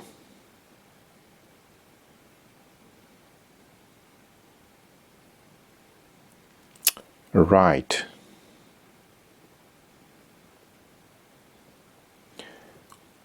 Because I can use the green to gain a stimulant as well. It's very thinky, the game, even though it's very simple. But right, so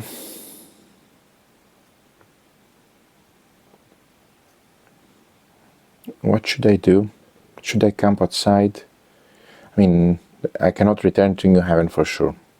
She will not leave because she would use all her actions, I think, to sleep and be fit next round.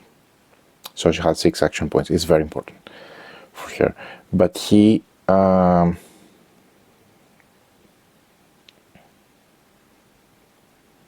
has 4 action points. They will go wasted. Yeah, let's go for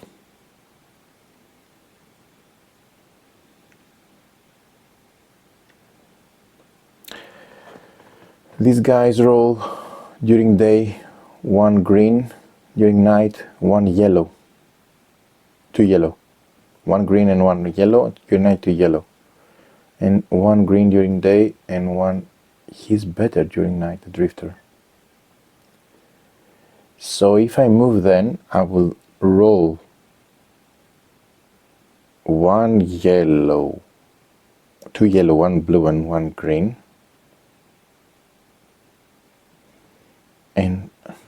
But this is a lot, 7 health points, and I only have, damn it, if I had more health. Can I cannot, can I craft something?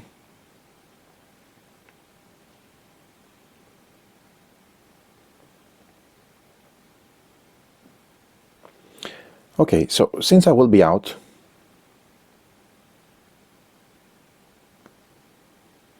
I might as well attack them.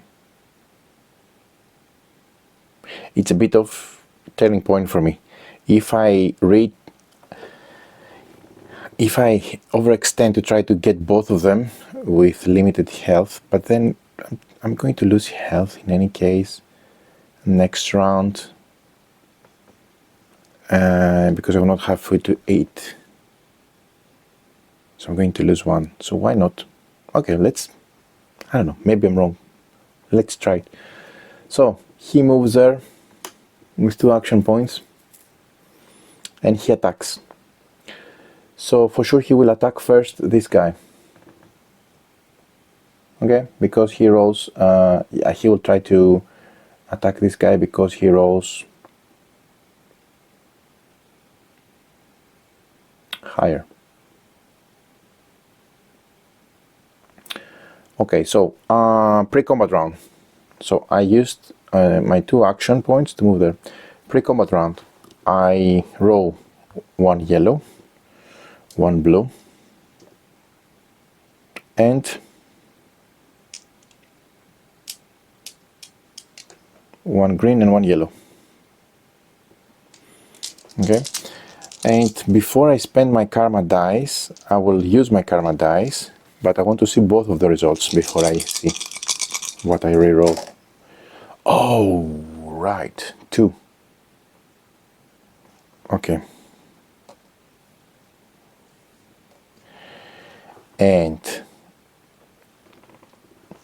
if you combat multiple characters against multiple characters against one enemy, one character against one or more enemies. If a character is on a map tile there's an enemy, he can attack them for one action point. If the enemy card has not yet been tapped, this combat round the character receives one counter attack from the enemy. Important, each action the character card triggers one counter attack from an untapped enemies. All untapped. Each action on the target triggers one counter attack from all untapped enemies on the map tile. Example. The character is standing on a map tile with two enemies and decides to attack one of the enemies in its action. This triggers counter attack from both of them. So they will both counter attack. Ooh. Okay. So let's see their dice before I see what I want them to reroll. So he rolls one yellow and one green. And he rolls one green.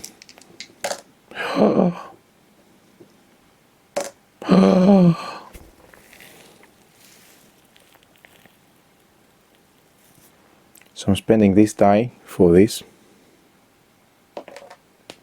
I lose the karma die, but thankfully it's only one. And then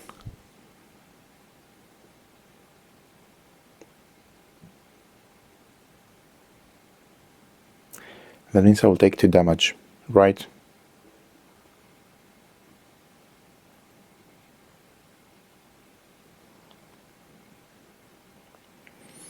No, I will not take 2 damage, I will take 2 minus 1 because of my natural armor. So I will take a single damage because of the natural armor special skill.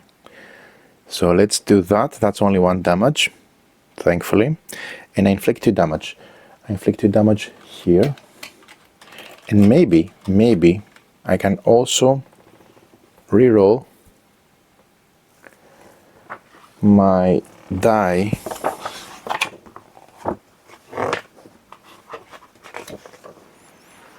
my yellow die, which has 50%.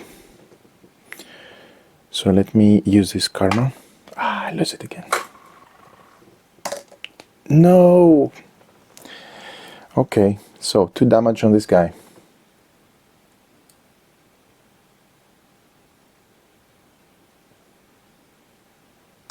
Yeah. And I just lose 1 damage for me. But now I'm wounded, which means I'm going to also roll the red die. So we move to the next round.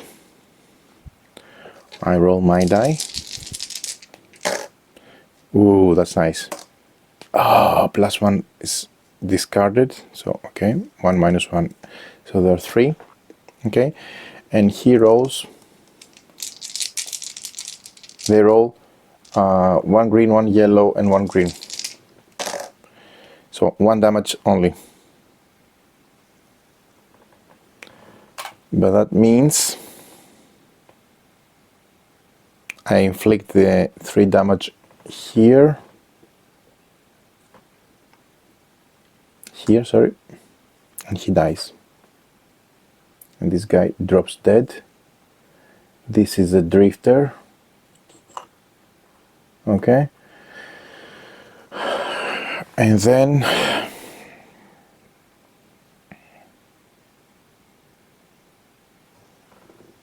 but or should I attack him? Because he will roll 1 more die. No, I will attack him and he dies. Yep. No, it's an overkill.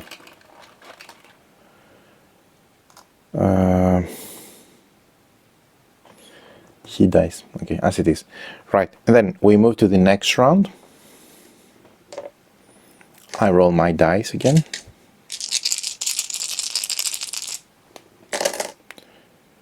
So 2 hits, that means he dies no matter what. But let's see if, and I free one of the survivors, colonies, but let's see if I also die. Yeah, I'm dead. I lose my last wound and I drop down, unless she can create the AED and revive me, which she could do.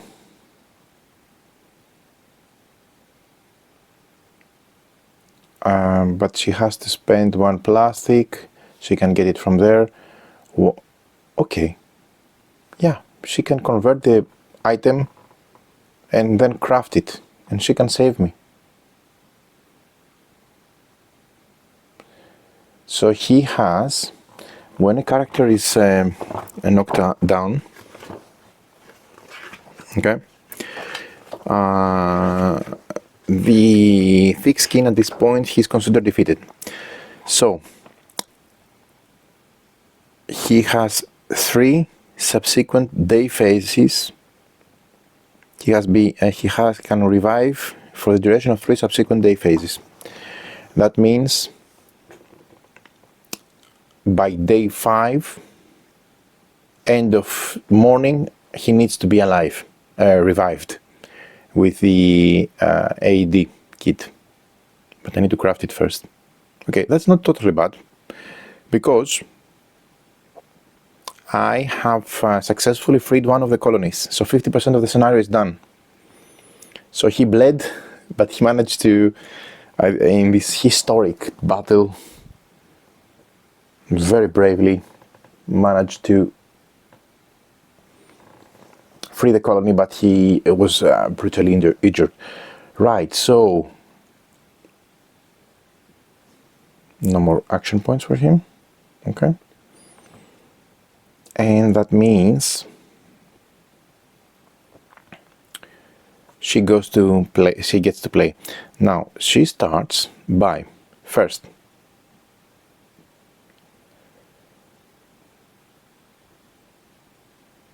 picking up. She uses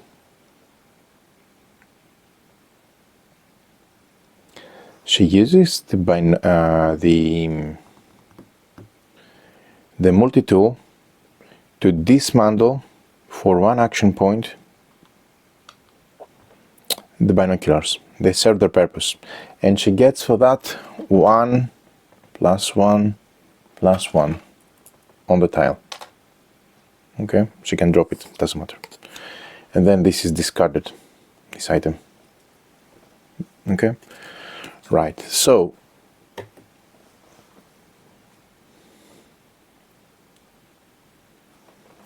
that was a starting item actually, so let's put it there with the starting items. So she can now spend 1 more action point to craft. She can craft with that the AD, okay, which she needs obviously, and for another action to pick up the knife.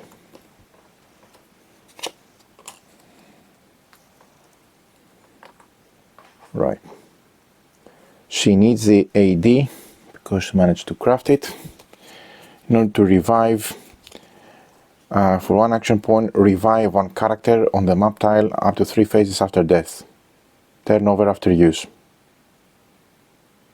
And the revived character turns with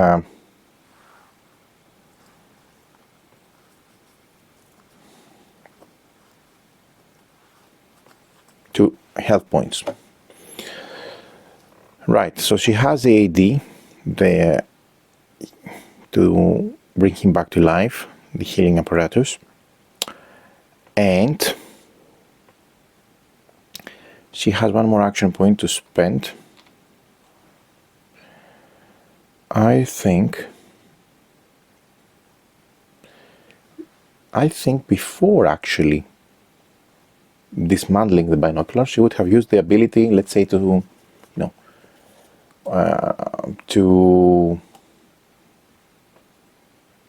place this here, yeah, next to her. I mean, in any case, I don't think I'm going to go there, but it doesn't matter, as it will be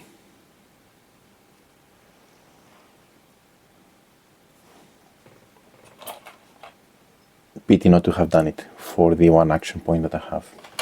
Okay, right, and there is also an event here. Right. So that will be her last action. We finish with the afternoon phase, and then wait a minute, she should have spent 1 water. Forgot to spend the water before doing anything else. Right, and then we move to the night phase. Okay. Check for the discard. Check for infection. We move the action up, so she gets 4. He's dead. Normally, injured. Sorry, not dead. So he doesn't get anything. And then draw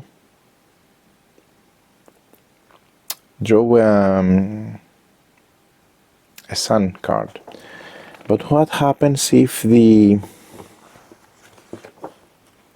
first player, who has the first player token, is defeated?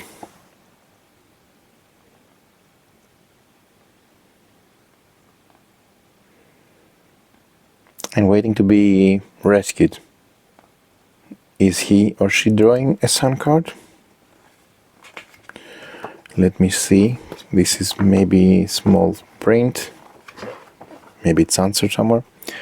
No sun card is drawn at night. The card is drawn only valid for the respective day phase, not for the entire day. However, the disruptive effect of the solar storm electrifies only the next preparation phase. If the solar storm is drawn in the beginning of the afternoon, the starting player shuffles all 10 cards and draws one. This determines the weather for the particular day of the... Yeah. I mean, we draw a card, but it doesn't affect him because he's down. Okay, there is a day card revealed, obviously. No, there is none because it's night, so nothing happens here. And he doesn't draw a night card because he's down. But she doesn't draw also because she's in heaven. But he cannot do anything, so he's down. She can use her 4 action points to move, sleep at the camp, and move her marker to fitness. So she could at least start with 6 action points. Right. Then we move to preparation phase. Change starting player. She goes first. Then clean up. We clean up all the bodies. They're out. That's a bummer. Because he doesn't get a chance to loot them. Well, that's life. At least he freed one of the colonists who ran back towards the heaven. Right. Then day tracker. We move to the 4th day. Then item enemy refresh. Flip used items. So anything that was needs to be flipped would be flipped.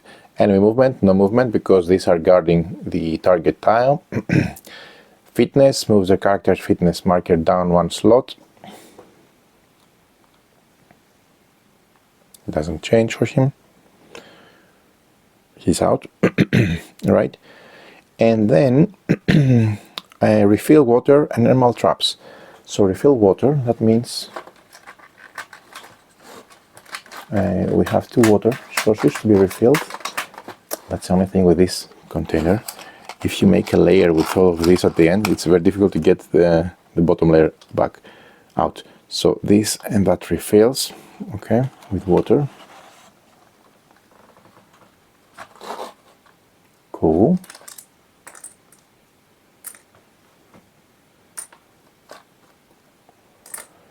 These are both dead. And because I fell bravely, I want to indicate that they're both dead by giving all this on them. Right, so and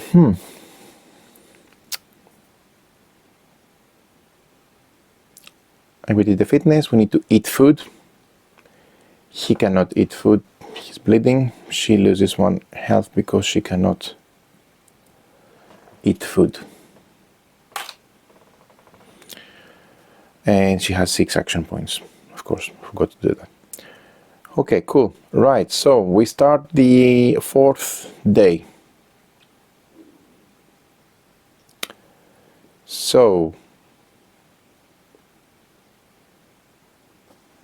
she draws a sun card. Hit, everybody needs to discard 1 water. Come on. Okay. Then discard 1 water. Yeah. Okay, I'm keeping the water here because it's going to be a lot back and forth with the water. Okay. Then with 1 action,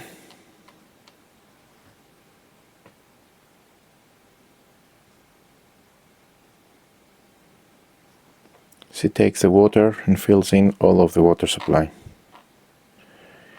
With the 2nd action, this is refreshed, by the way.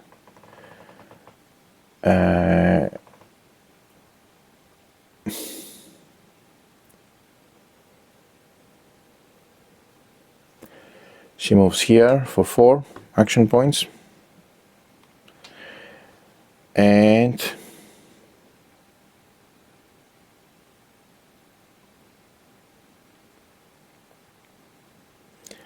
or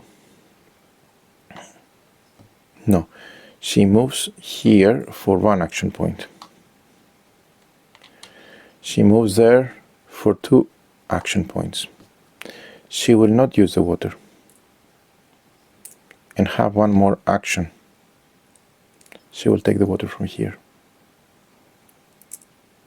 Yeah. So she moves and then she moves with 2. And we have a pre-combat phase. We spawn an enemy. That's a Soul Drifter. So let's find the Soul Drifter and let's get them on there.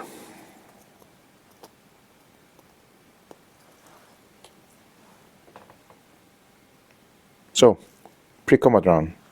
She rolls 1 green, 1 yellow, and 1 blue. And he rolls 1 green. So, 2 damage, 1 damage. And she has to roll 1 red. Okay, thankfully. Nothing happened there. And by the way, she would have used 2 action points also. Yeah, doesn't make sense. Before going in there to heal 2. Yeah, for sure. Okay, so we're like that. Right. So he takes 2 damage and she takes 1 damage. So 2 damage on him.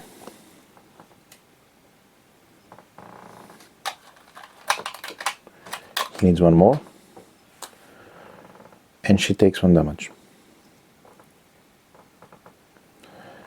And then we have a second round. This costs an action point, of course. She rolls 1 green, 1 yellow, and 1 blue. And he rolls 1 green. So 3 damage, and he does 0 damage. Perfect. So he's knocked down. And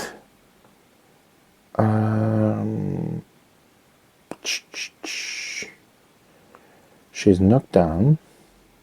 He's knocked down. And that's the end of the day. So we are here, sorry. We're here and then we're here. So first, let's count the day phases that he can be alive. Okay, so he has until here again. So that's the first one. Okay, so let's say he's bleeding. 1 first day for him. Then we move to the next round. Draw a sun card. Storm. A powerful storm rolls in. Dark clouds blanket the sky. Thunderclaps echo through the wastelands and streaks lightning illuminate the sky. Remove all campfire markers. All characters have -1 action point. For 1 action point, collect 1 water. Not bad at all. Because she would be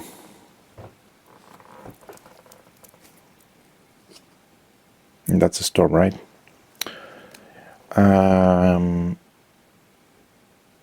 She would have one action point to collect one water. So he's out, by the way. Let's remove him, not to get him.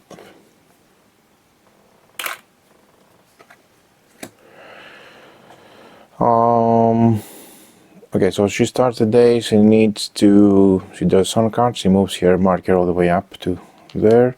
She has 6 action points, -1 due to the sunstorm, to the solar storm.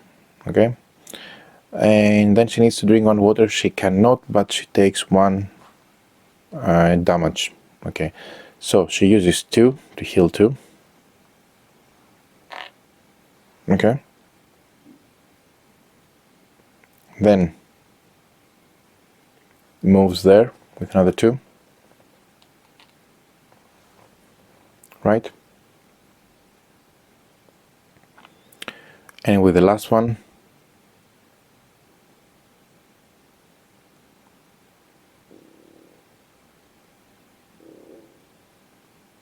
shall she?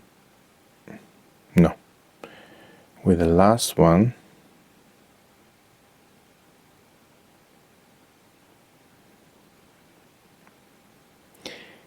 if she collects 1 water from the rain, she will have to give it during night, and then she will have no water. So no, she would use this to refill her water. Okay, and then move here with the remaining, so she's like that. Cool. Okay, optimized. Right. And she's done for there. So 2 phases out. So she has 1 more day phase to revive him. We move here. So we move the action up. Okay. And check for infections. No. Discard 1 water or take 1 damage. So discards 1 water. And then play actions.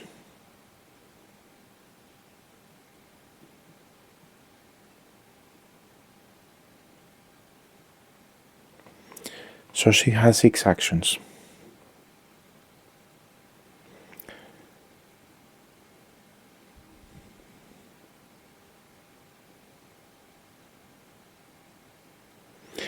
If she sleeps at night for 5 action points, she can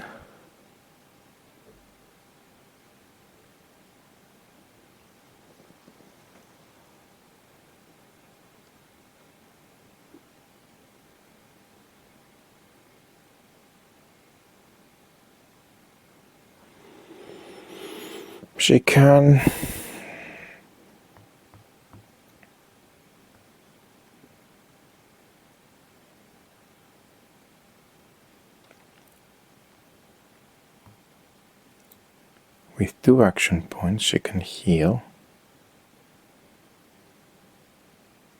and be ready for the night. Yeah.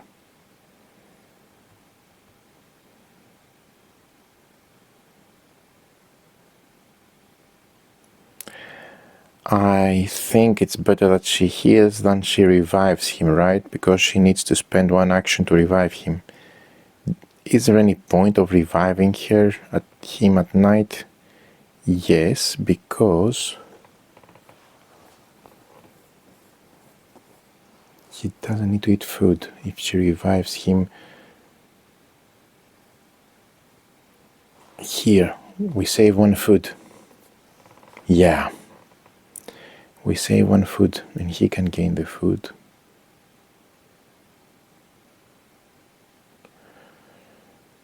So she will not revive him yet.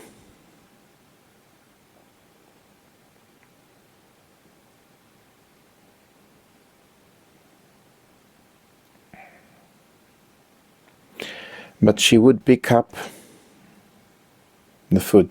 Sorry, there's no food here. It's just a marker for me to remember. Yeah, I almost missed that. There's no food. She would not revive him, but let's say she would sleep with 5 action points.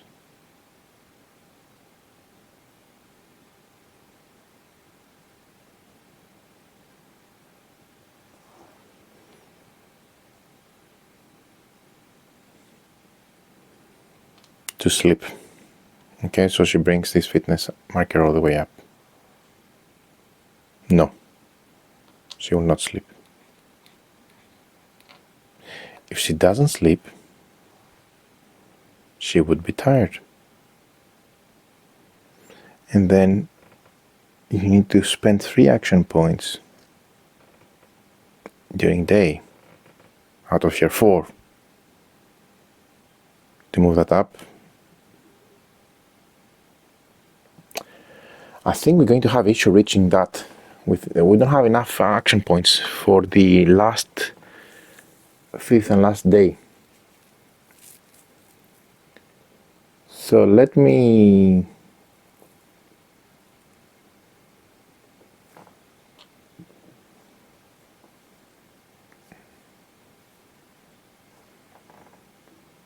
what do we want to create a camp there?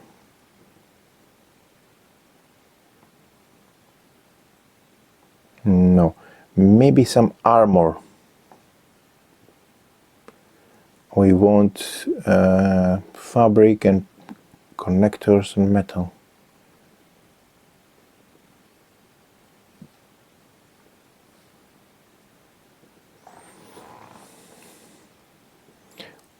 What if we create some fire?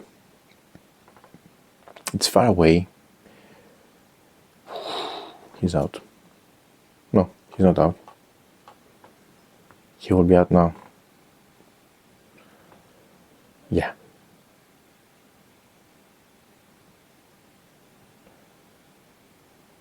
Shall she sleep? Yep.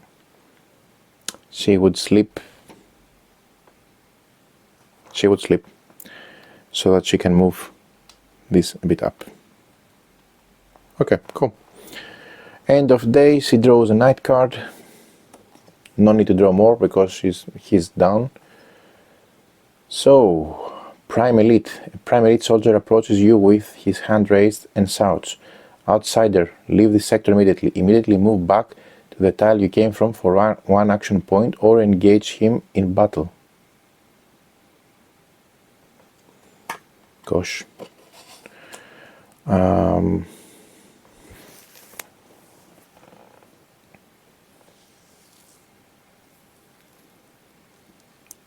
I will move for one action. I have one action point actually, because I was there. I used 5 to sleep. I had 6.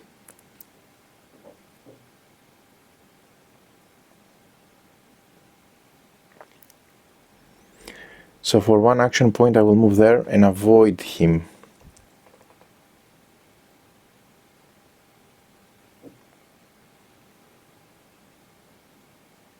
Yeah, I will do that.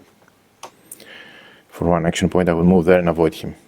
Yeah, no need to fight. Okay, cool. And he disappears.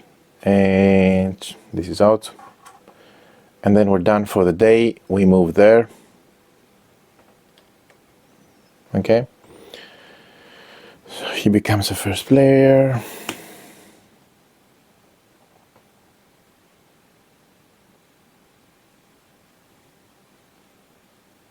Day tracker, clean up, refresh items, enemy movement, no enemy movement, refill spaces with water. Only this one refills. Okay. And fitness. Each player moves their fitness down. Gain the respective action points. And it gives me 6 action points, vital. So she can some hidden. and an enemy spawns there. Oh, I missed that one. So an enemy spawns there, and that's a scavenger. A scavenger spawns here, but I'm hidden.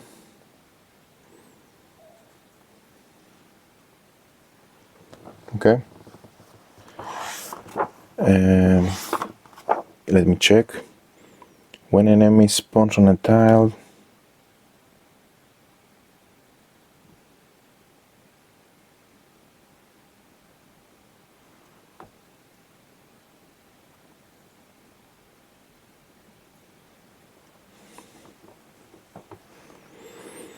in the preparation phase, all universal markers are removed. If during the preparation phase a character is standing on a map tile and the enemy symbol with is removed, then they consider to be hidden at the start of their turn. Okay, so I'm hidden for him. And that means I can try to move past him, sneaking with stealth, to move there with 2 action points. So let me see if I can move out with a yellow and a green. The success. Yep, got it. So I move out without him seeing me. Okay.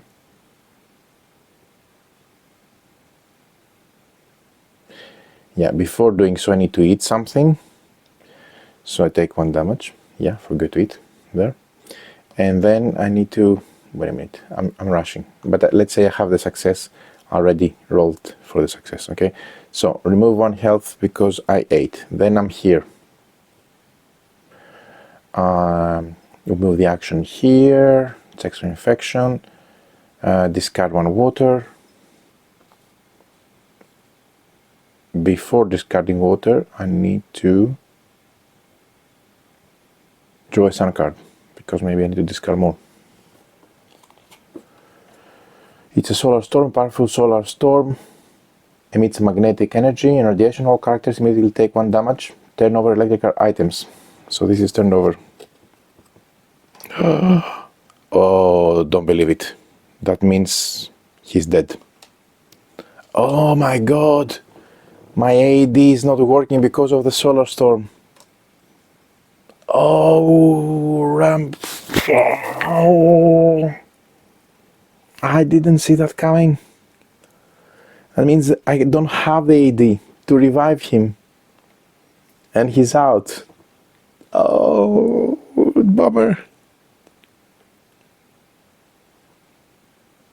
Oh, damn it. And I take 1 damage. And then, okay, and then when I rolled for these 2, I would have rolled 1 more to move out, and if it was an X, okay, still had 3 successes. But, so I sneak out because he's dead. There's no point of going there. He will die. Because the solar storm just disabled for this turn all the electrical device. Oh.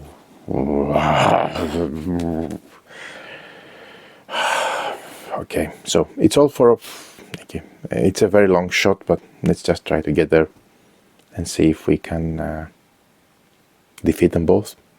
I don't see that happening, but anyway.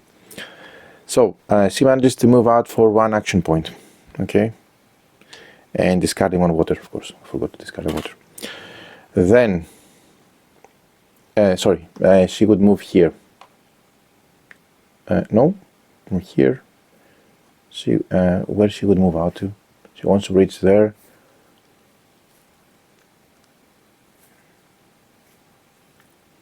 So what's the shortest? 1, 4, 1, 5, 6, 7, 8. Yeah, she would have moved there. Okay, fair enough.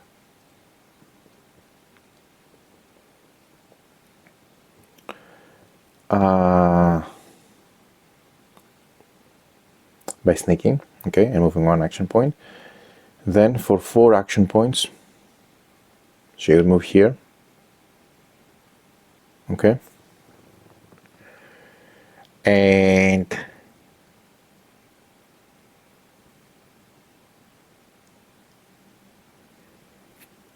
She has one action point.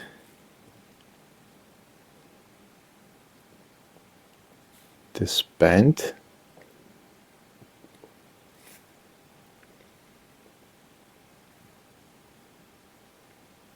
He dies, by the way. Third. Yeah, he's out.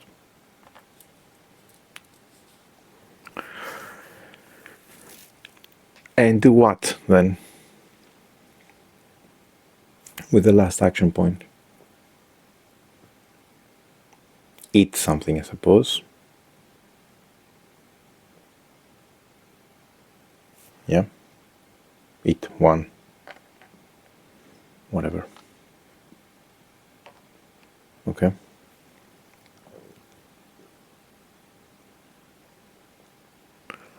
And then I have 6 action points just to try to see if I manage to get there.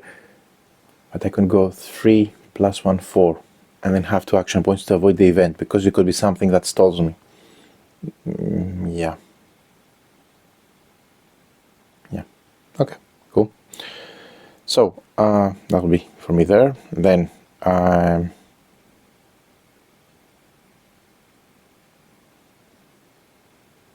it goes there.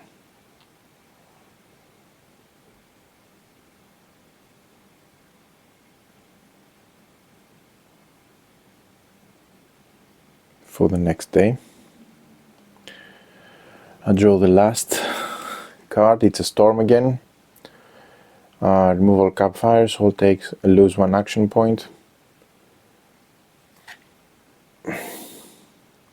Horrible. Horrible. I can collect water, but I don't care. I spend 1 water here. Okay.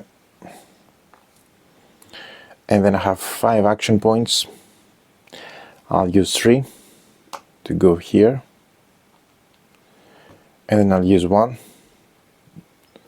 to go here and try to battle 3 guys. Good luck with that. Right. Okay, I mean, there's no way I can make it, but anyway. So, I roll 1 green, 1 yellow, and 1 blue. And no karma dice. Okay, and 0. Okay, horrible. And they roll 2 green. Oh, and also 1 miss. Yeah. Oh, no, sorry, I'm not injured. So they roll 2 green, 1 green and 1 yellow, and another green. 2 green, green and yellow, and another green. So this plus 2 green. So 2. They make 2. Give me 2 damage. Okay, and I give them 0 damage. Yeah, and then second round, I do the same. I also have this one now because I'm injured. Horrible, just 1 hit, and they do whatever, 3 damage, and they kill me, and I'm down. Okay, right. Very bad for me. I didn't expect that. I was hoping that we'll be able to revive him, and then together we'll be able to try to make them pay for kidnapping the second colonist and free them and win the scenario. It was a tough one, but I really enjoyed it. Very, very thinky. More thinky than I would imagine, and very, very interesting. So, this was my solo playthrough of the first mission. I failed miserably, but nonetheless I had a great time. So hope you enjoyed this video, and many thanks for watching.